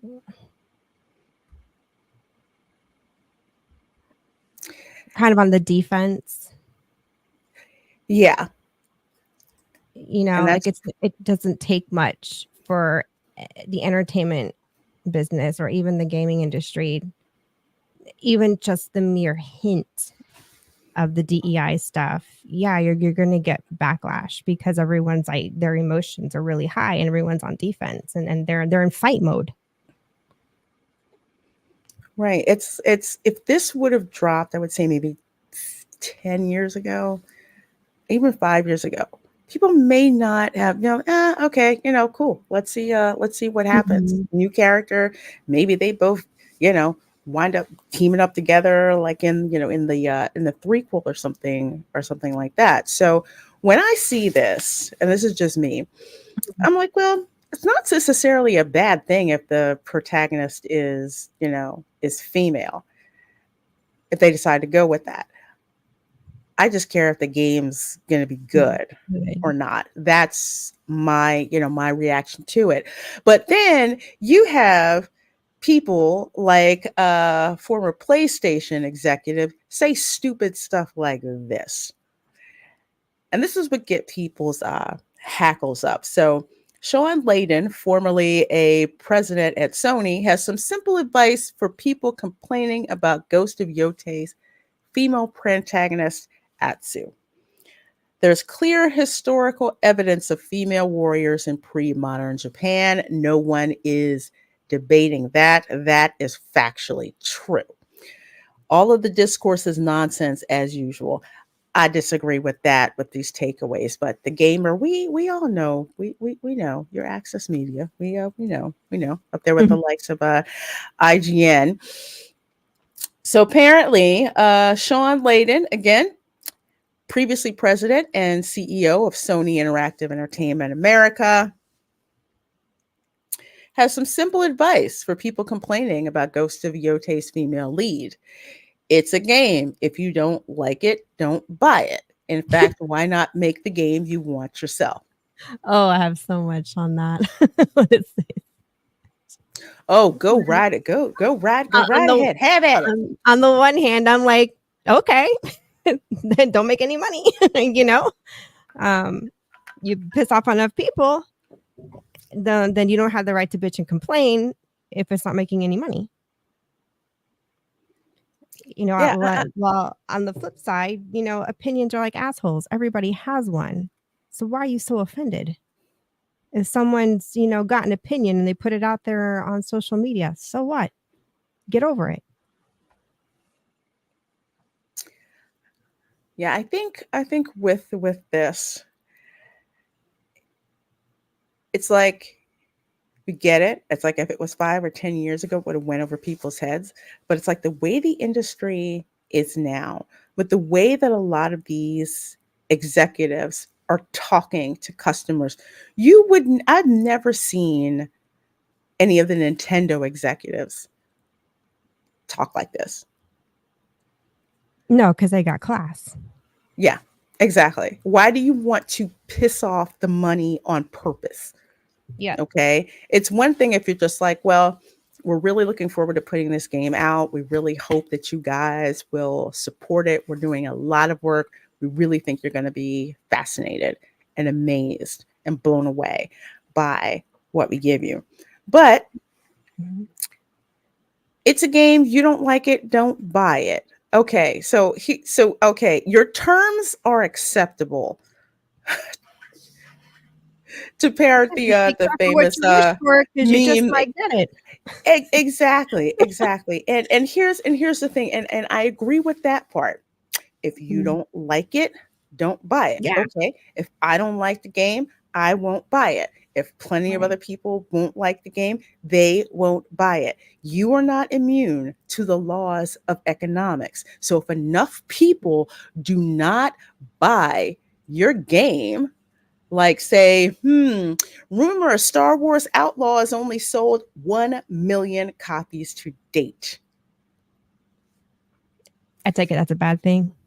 I'm not familiar with all the it's a bit. It's to me, 1 million copies is a lot, but I don't know terms of if this. It's a bad thing. So usually a good. So when a good game sells really well, what's the usually? How many copies are usually sold? It's like in the double to almost triple digits, like Hogwarts Legacy, like in the titles like that. Yeah, they make a lot of money. With Outlaws, I don't see hardly any buzz about it. If I go to like say on Epic Games' website, as a matter of fact, let me see if I can do my Epic Games launcher. I can show you. Like Epic, Steam, you will see like popular pre-orders of games. Like Hogwarts Legacy was crazy Yeah, I heard crazy that one. popular. I didn't get all the numbers, but I heard it was like insanely popular. Mm-hmm. Yeah, and it really was. I'm trying to see if I can find. You know, when Christian was hovering over me earlier this afternoon, we were kind of going through your hot topics and stuff. And and he goes, "Hey, Mom, did you hear what happened to Concord?" I was like, "I'm not a gamer, and even I heard about that." It was just crazy. Wait, G.I. Joe Wrath of Cobra? Ooh, okay.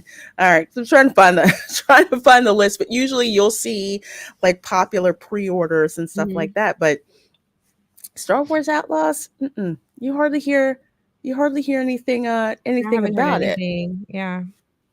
Like nothing, hardly any advertisement or anything like that. So when you say if you don't like it, don't buy it. Okay, guess what?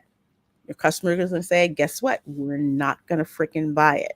And then these are the same people who will come back and say, if it weren't for you misogynistic men, it would have, the game would have succeeded. Again, you're not immune to the laws maybe if of you weren't an ass and economics. just knew how to shut your mouth, then maybe you would have had better sales. But we live in an era now, like to your point earlier, how there's this.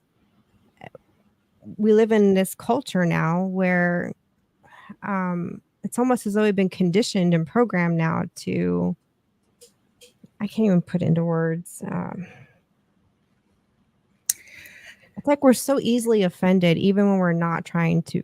Even those of us that don't easily offend, we still kind of catch ourselves in a way.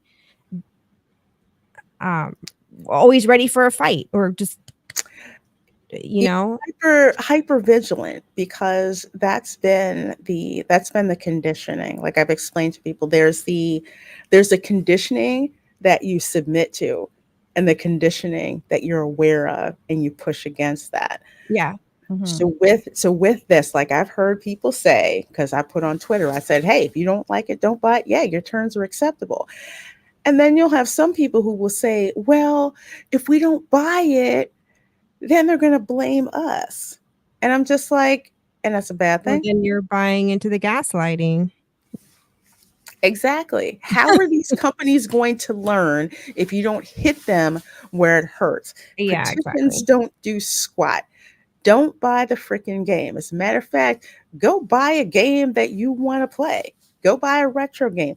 Don't give them your money. The only thing that they will learn is if they are losing money on games. And so many of these AAA titles have lost money on absolute crap games. Now, will this game be crap? Who knows? We have to see when it comes out.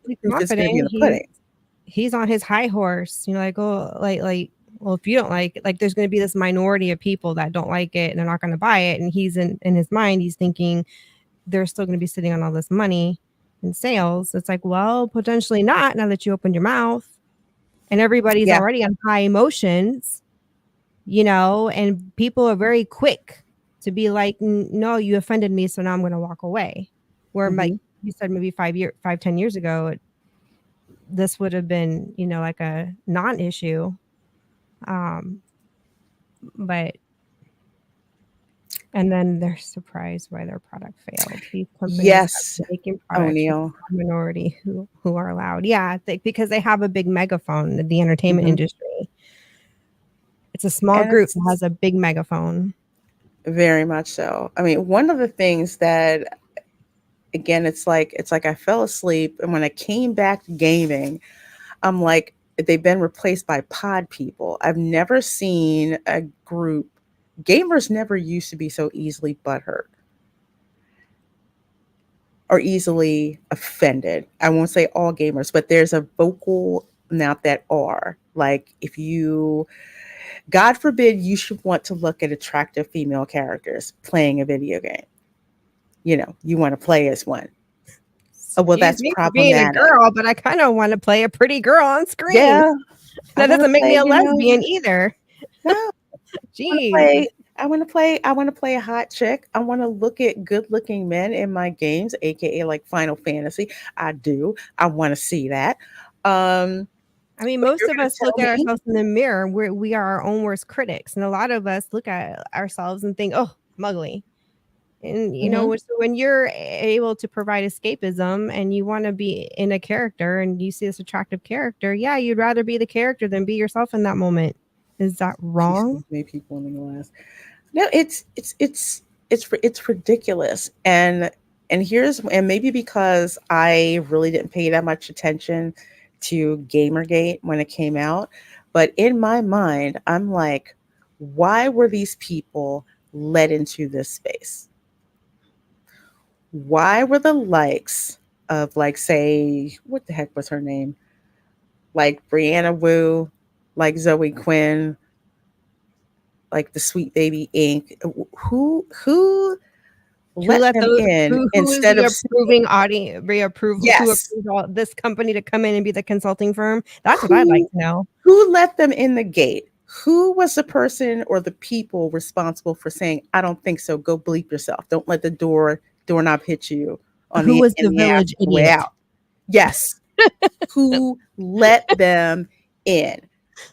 Because I do not freaking get it. That's one of the things that frustrates me the freaking most when I go to look at a game, and the thing that I look in and I see in the advertisement is, oh, how diverse it is. There's nothing wrong with a diverse game. That's the other thing. Nothing wrong with diverse characters. There is something wrong if you're giving us a crap game. Yeah. Like that one that you said, I think your son mentioned. Or like Dustborn. He was like, Mom, it Oh, only lasted 2 weeks and they just took it off Steam. I was like, yeah, I heard about that. I'm like, even I'm not a gamer and I heard all about that. I'm like, it's just absolutely, oh my gosh, it's ridiculous. But again, I keep asking, who let these people in? That's It's a like, really who good question. I wonder freaking let them in? too. And then it makes you wonder, how was Sweet Baby Inc. sweet talking into their ears? What were the sweet whispers that made it sound so good to be convinced, maybe we could use, a consulting firm. But at the same time, you were already making good money. You were What made making you money. think you were already on top? Like, why? You know what? And I Don't saw fix what's this. not broken. I can't believe they didn't push back on this. It's like when Sweet Baby Inc. is basically telling you, nice game you got there. Be ashamed if something happened to it. You didn't say, get the heck out. You're fired. Our games are running fine. Who decided not to gatekeep that? To say we're not bringing that crap in here? I mean, that's the part that I don't get. I don't understand. And maybe this is just me, but if you're going to come in and tell me everything that's wrong with my game, and then I have to hire you in order to get the game made, no, you can kiss my ass. No. Yeah, No. exactly. Like, I I know what's want good. I've already been making money for years. Why do I need you to tell me what's good or bad if I'm already like well into the billions of running a company? And I don't get it. I don't know. It's It like, doesn't make yeah, any sense to me. I don't get this either. Yeah, whole games movies trying to be for everyone. Everyone doesn't like everything. That's true. Case in point. I have, my cozy games that I like to play because I just want to like de-stress. And then there's some FPS games that I want to play so I can, But they used to cater to everybody, and it happened organically over the years, and everything was fine. Now all of a sudden they stopped, and now they've created this niche audience they want to cater to under the disguise of, oh, we're catering to everybody. No, you're not. And there's no need to. And you know what? You are absolutely 100% right on that. Who says everything has to be for everybody? I mean, they were already making You know? stuff for years that was for every different all personalities, all walks of life, and then all of a sudden they decided to just weed it all down to this, non-binary group, for lack of better words. And it's like, so that's the audience you're catering to now, and just the hell with the rest, with everybody else? Because that makes a lot of sense. It's like, look, the people who are playing Metal Gear Solid are not the ones who are going to be playing Cookie Mama. I mean, there may be a little bit of crossover, but they're two different, groups. Like the people who want to play, Goat Simulator, and the ones that want to play Fortnite. It's different, different things. But who is to say? And again, I don't get this. It's just like, who's to say that there's something wrong? Because that's a particular game that you want to develop. You want to cater to your audience. An audience that there's not enough of them to keep you in business or to keep you in the profit margins you want to be in. But for whatever reason, you're willing to lose money, and all for what? How's that working for you? You're not changing anybody's minds, politically or morally. You're only pissing everybody off. You're creating division or everybody around you, and then you're not making money either. Tell me, and all that, what are you getting out of it? How is it working for you? It's not working very well, because I think the new Assassin's Creed game that got pushed back. It's just that they're losing money. Folks, don't fall for the okie doke. Don't fall for the banana and tailbite. Don't buy the friggin' game. You don't want it. Don't like it. Go buy the rebrushed Don't play it. Epic Mickey, which I didn't get my hands on. Dang it! I meant to pre-order the collector's edition. I didn't. Damn it! I saw that, and I played that game years ago. But I've got Kingdom Hearts. I promised I was going to play Kingdom Hearts. Dag on it. And I got that for the PS4, and I got to play it. But here's the last thing that I'm going to talk about. Not that I'm trying to throw shade on Endymion, because he's a cool dude, and he's got his opinions. However, here's my thing. Apparently, the voice actress, some folks have, an issue with her. She has her beliefs. Here's my thing. I don't care what your beliefs are. Do your freaking job. You do your job as a voice actor and get it done. I'm okay with that. Everyone does not think the same. Okay. If you don't like that she's basically defund the police, okay, I get it. If you don't want to buy the game because of that, don't freaking buy the game. It's that simple. But for the most part, I'm just like, the game needs to be good. If she does her job like she's supposed to, fine. That's all I ask. I mean, case in point, I do not like Joe Rohde's politics. He's got one of the worst cases of TDS I've seen since Mark Hamill. Okay. I didn't know that. But, really? Oh, yeah. I did not know that. That's Joe Rohde is a straight up crazy. He's sucks. Yeah. I did not know that. Yeah, he's extreme left. However, Joe Rohde is a hell of an Imagineer. Yeah, I thought he is. Mm-hmm. And I can respect that. I can totally respect that. But he doesn't go around demonizing people, at least from what I can see, who do not agree with him.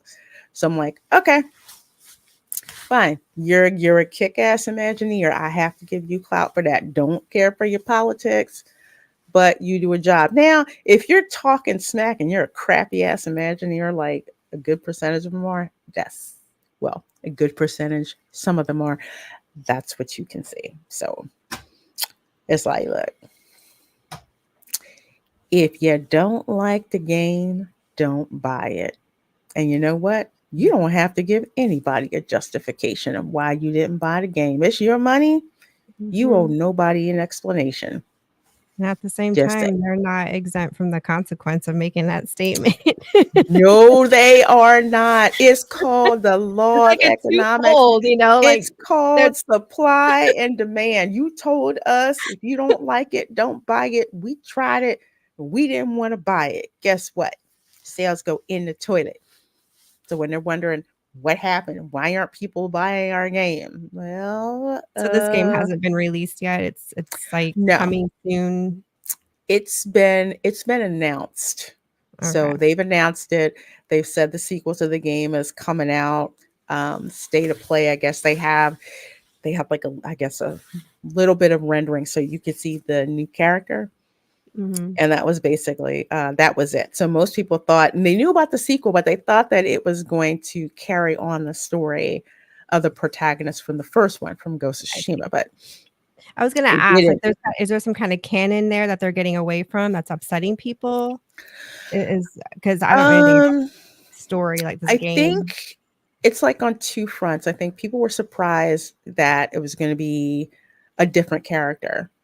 Because people probably thought, hey, I can, I'm going to play as the next character. It's kind of like if a succeeding Sonic the Hedgehog game didn't use Sonic. And I think Tails got her own game. I don't know. I know my nephews used to play it. I just bought the games, okay? I just bought the games and I played a little bit of it until they took the controller away from me and said, okay, fine, Auntie, I want it back now. Great, fine, go ahead and play. But it would be like a new Ratchet and Crank game without the two of them and onto some other thing. Not necessarily bad, but not expected. And some people probably had their heart set on continuing to play as that character, but you decide to switch it up. Okay, so you switch it up and what do you do? So you have a group of people who are just like, okay, well, let's see what happens. And then you have a group of people who are basically freaking out, saying, I'm tired of activism in games. Oh, it's a female character. It's going to be DEI. It's going to be woke. It's going to be this. It's going to be that. Chicken Little, the sky's falling. Yeah. That's kind of where I'm at with like movies and TV shows. I rarely watch. I'm getting better about it since I've come into this fold with like you and Pro and all them. I'm cracking. You guys are helping me crack my shell because for years I just I literally sit all day in the house without turning on the TV. Oh, speaking of the TV, because I'm glad you said this. Two things I want to let you guys know, make you aware of, and we are actually going to. Yep, Bonzo, you're absolutely right. It's like having a Penguin TV show with no Batman or Gotham stuff in it. And part of it is because the original is based on an actual samurai from history, and the question is if the new main character is a fictional person or real. Pretty dude, yes, that is exactly the question. If it's based on a real person, and I do believe there's precedence for that, then okay. But I think if they could have answered that question or been prepared to answer that question, I think that would have gone a long way. In the article, they compared it to the other game, the Assassin's Creed game, and it's like, well, wait a second, but you pissed off an entire country, Japan, and you legit kind of stepped on their history. They kind of have a right to be pissed. I don't know anything about this other game that if there was any kind of historical type reference that they were messing with that maybe would upset.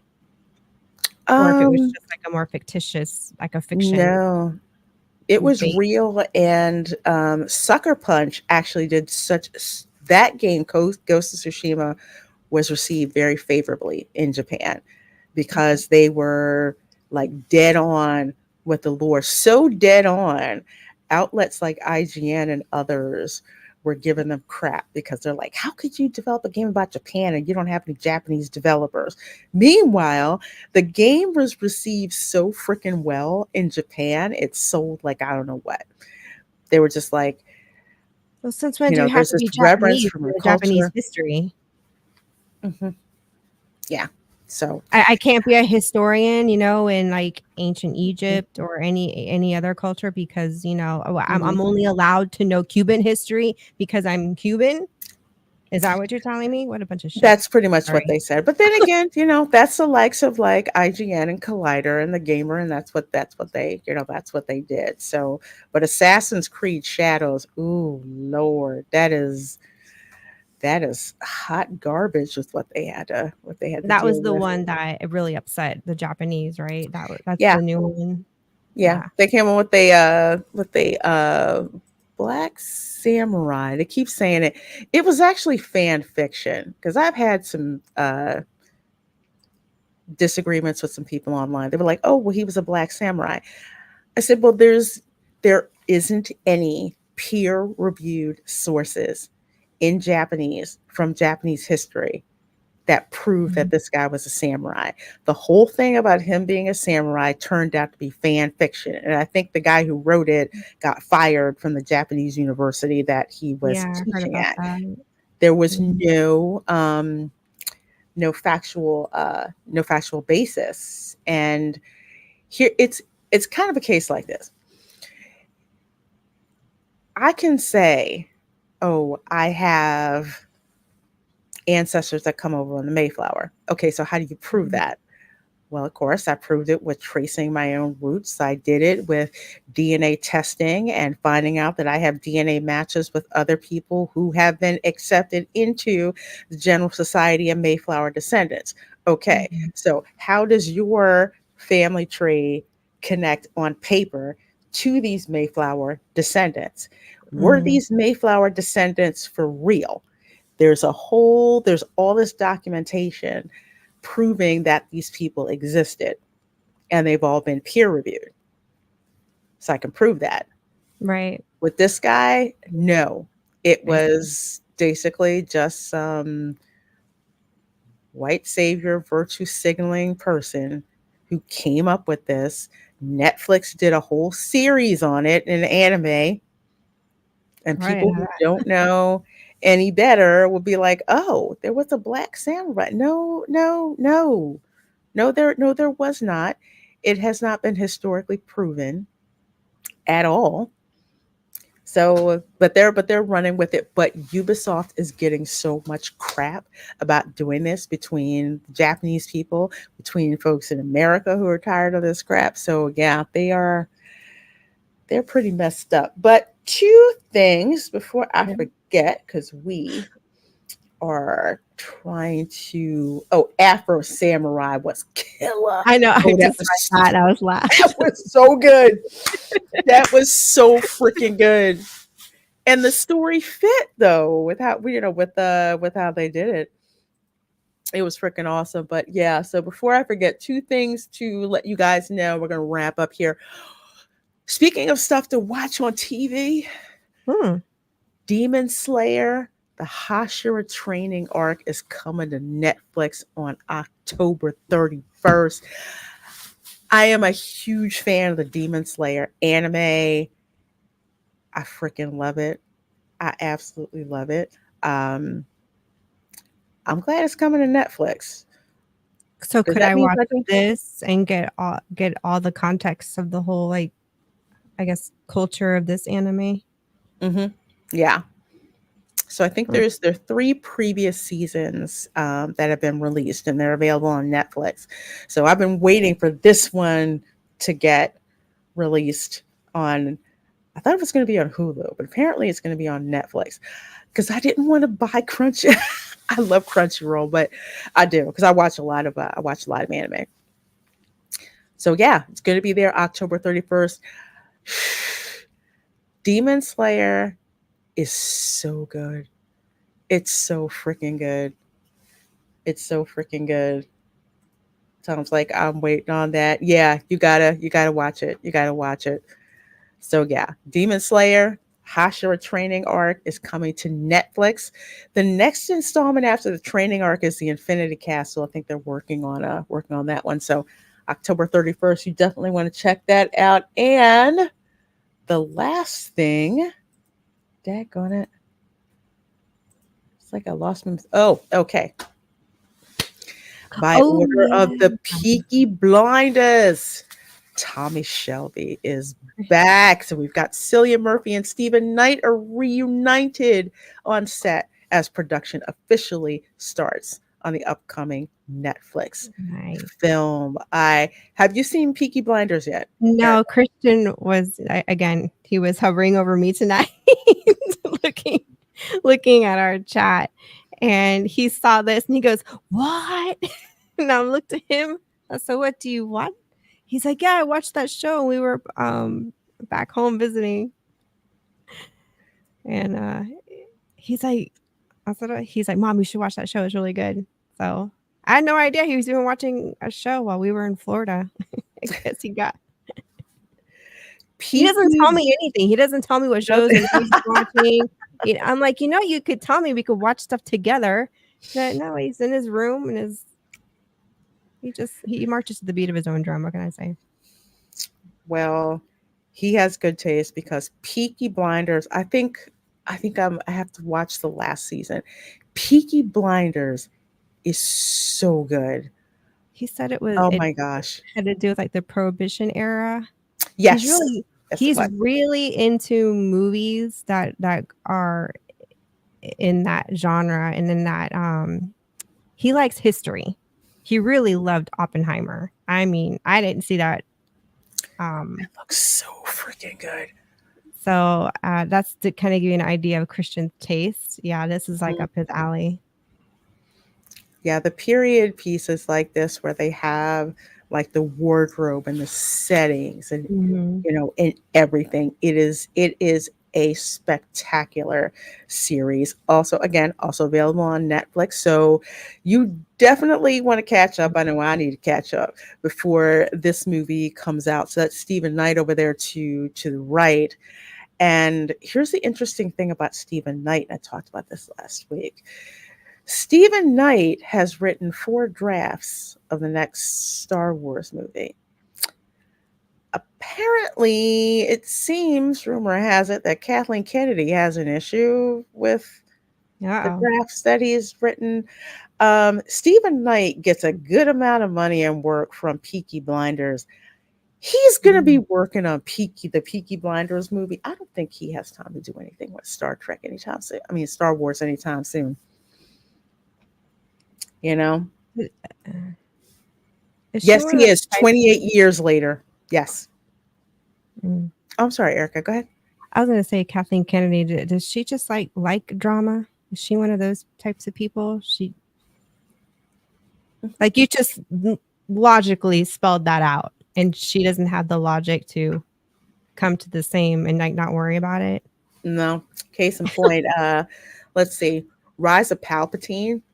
Apparently, Colin Trevorrow was writing that, and he got fired.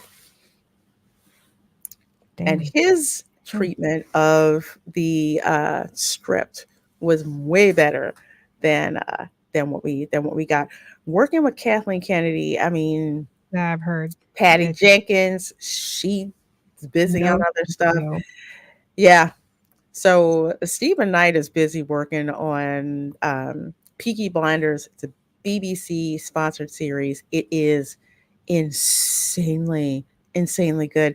He's got Netflix money, so I don't think he really gives a crap about Lucasfilm right now, So yeah, absolutely. Definitely check out Peaky Blinders. You will love it. Absolutely love it. And while I love all you guys, it's time to wrap up the show. So hopefully you all enjoyed hanging out with us. Hopefully you didn't. Yeah, y'all did laugh too hard at that FORTNITE. It's okay. It's okay. Bob deserves to be laughed at because you didn't know what you were getting into when you did that. Erica, where can people find you and what do you have coming up on your channel? Ooh, I really need to get on it. We don't have a whole lot in the pipeline because Halloween is really taking over. But we do have some videos up. on at Erica-Raff or hanging with Erica and Raff. I would like to do a live talking about Halloween treats. I actually did a video and it was like a 40-minute video. So I'm hesitant to post it because I don't know. I don't think anybody would watch 40 minutes of me just going on and on about. You never know until you put it up there. Yeah. Yeah. And I had made it for our village Facebook group to kind of get them ideas and help permeate the motivation in the village for Halloween. But yeah, Halloween, this is like the biggest thing of the year for us. So we get easily distracted. But we do want to go to Europa Park. We want to go to Fantasia Land. Christmas market season's around the corner. It's, around Thanksgiving time. But I know that's kind of later down the pipeline in terms of videos. But I'll try and get something up that's behind the scenes Halloween. Yes, please do. Please do. Kimberly Ann Hart says, I'll watch it, Erica. And Sunset Harbor Entertainment says, Erica, you live in the real Oktoberfest that's happening right now. You want to know a secret? What? We've never been to an Oktoberfest. The whole time we've lived here. We've gone to the wine festivals. But we've never actually been to any of the Oktoberfest. I know. It's, I don't know. I guess it's just not for one, Munich is really far and we're not driving 6 hours for one weekend. And two, I think we're just more wine fest people than the beer fest. And it seems like the wine fests are a lot more tame than Oktoberfest. And I have no tolerance for crazy drunkenness. Like I can't, if you can't tolerate your alcohol and act responsibly, Oktoberfest,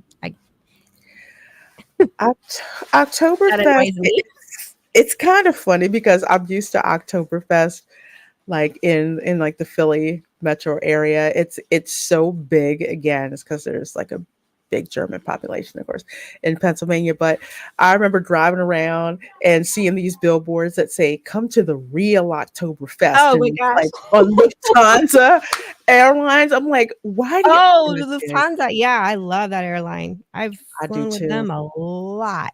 Woo. Oh, I love they are a nice airline. They give you wine and stuff. Like, what? Yeah. Until they started contracting out with these little side shoot airlines to do their direct flights into Tampa. So now if you want to get on an actual Lufthansa aircraft that says Lufthansa on the aircraft, you need to fly in through MCO. Yeah. We've been kind of tracking that for the last 4 years. Yeah, it's kind of Lufthansa's been cutting corners, and these other airliners are contracting with. They're horrible. They don't even have in-flight internet. Man, that's a shame because Lufthansa for a 10-hour flight. For my 10 favorite. And you're paying the Lufthansa price. There's no. So we actually switched to American Airlines. We've been flying with them for the last two years. Oh, I'm glad you're here, Aldo Casabona. That's his first time on the Spice Lounge. Well, welcome. Glad you have to watch this on the replay because we had a barrel of laughs earlier. Sure as heck did. Miss Elastic Girl got her twerk on. Man. I'm just, oh Lord, the videos. I may have to look at that and see if there's more videos out there. I'm gonna have to go and check that out. I know I'm probably not going to the Germany booth at Epcot until like a little bit later this month because it is. Oh, I was hoping you're gonna say I'm just gonna fly out to Germany. I'd been like, hey, we got plenty of room. I miss it. I had a freaking blast when I was there. Only problem is, whenever people found out that I was American, they would send me the strongest drink that they had. I did not like beer. I was like, I don't like beer. So they brought me something, and all I know is it was like in a little glass like this. All I know is it tasted like vanilla. Yeah. Like And an it amaretto was, shot. I think so. I know Like that thing was so stronger. strong. It was burning down my Oh, yeah, throat, no, and I I was don't. cold before, but I got warm really quick drinking that thing. It had Was like a thick viscosity to it. was this like at a restaurant or at a Christmas Mhm. market? Like at a restaurant? Yeah, it was like it was around the Okay. time of Christmas market. Yeah. All right. So, because they do that in our area too, and the Americans, because there's that, DOD, zero tolerance. Like, if there is any, I mean, any amount of alcohol traced in you, you are immediately like slapped with a DUI. So, you literally cannot even have even half a glass of wine. It's like that's how strict it is for us. So the restaurants will do that. They'll come around and they'll just give you the shots. And then most of the Americans will just say, no, no, no, because we're driving. No. I had no clue. All I know is Yeah, they you can brought tell it them to me. no. You I can just drank tell it. them no, I'm I sorry, I'm had driving. I had no clue. Well, I wasn't driving either, so that helped. But I had no clue, and I just drank it, and I'm like, and I thought, yeah, it's I strong. I thought don't know glue what it is wine was either. good. I like the white glue vine because it's sweeter. I don't know Yeah. which one I had, but I I just like the drank it white one. all, and it definitely wasn't Goldschlager. It was really good. It was Did like you keep the it little was sweet. glass? No, I didn't. What? I should That's take the it. whole point of Christmas marketing is to collect the little okay. Now I know what to get you for Christmas. Yeah, I didn't keep it. I think I was still stunned about how delicious it was, and I was seeing like triple after I drank it. Hey, Phoenix Knight says greetings and good evening, everyone. We are going to roll on out. Thank you so much. As for your girl, hopefully if things go well tomorrow, I'll be streaming live from Epcot. There's going to be a cover band there called Latin Ambition. So we're going to go check out the cover band. And then we are going to pop smoke and roll over to the Magic Kingdom if they're having a not so scary Halloween party, because we're going to check the fireworks out over that. So if the fireworks are going, we're going to go over there so we can watch the fireworks from outside the park. Still cool. You get to see it and hear all the music and all of that that's going on. And of course, Thursday, if it doesn't rain, we're going to be at Halloween Horror Nights Thursday evening. I like watching those. When you go out be fun. Halloween Horror Nights, I like watching those streams because I know I'm not going to get it's less terrifying. You'll have to see when scare actors decide to video bomb me.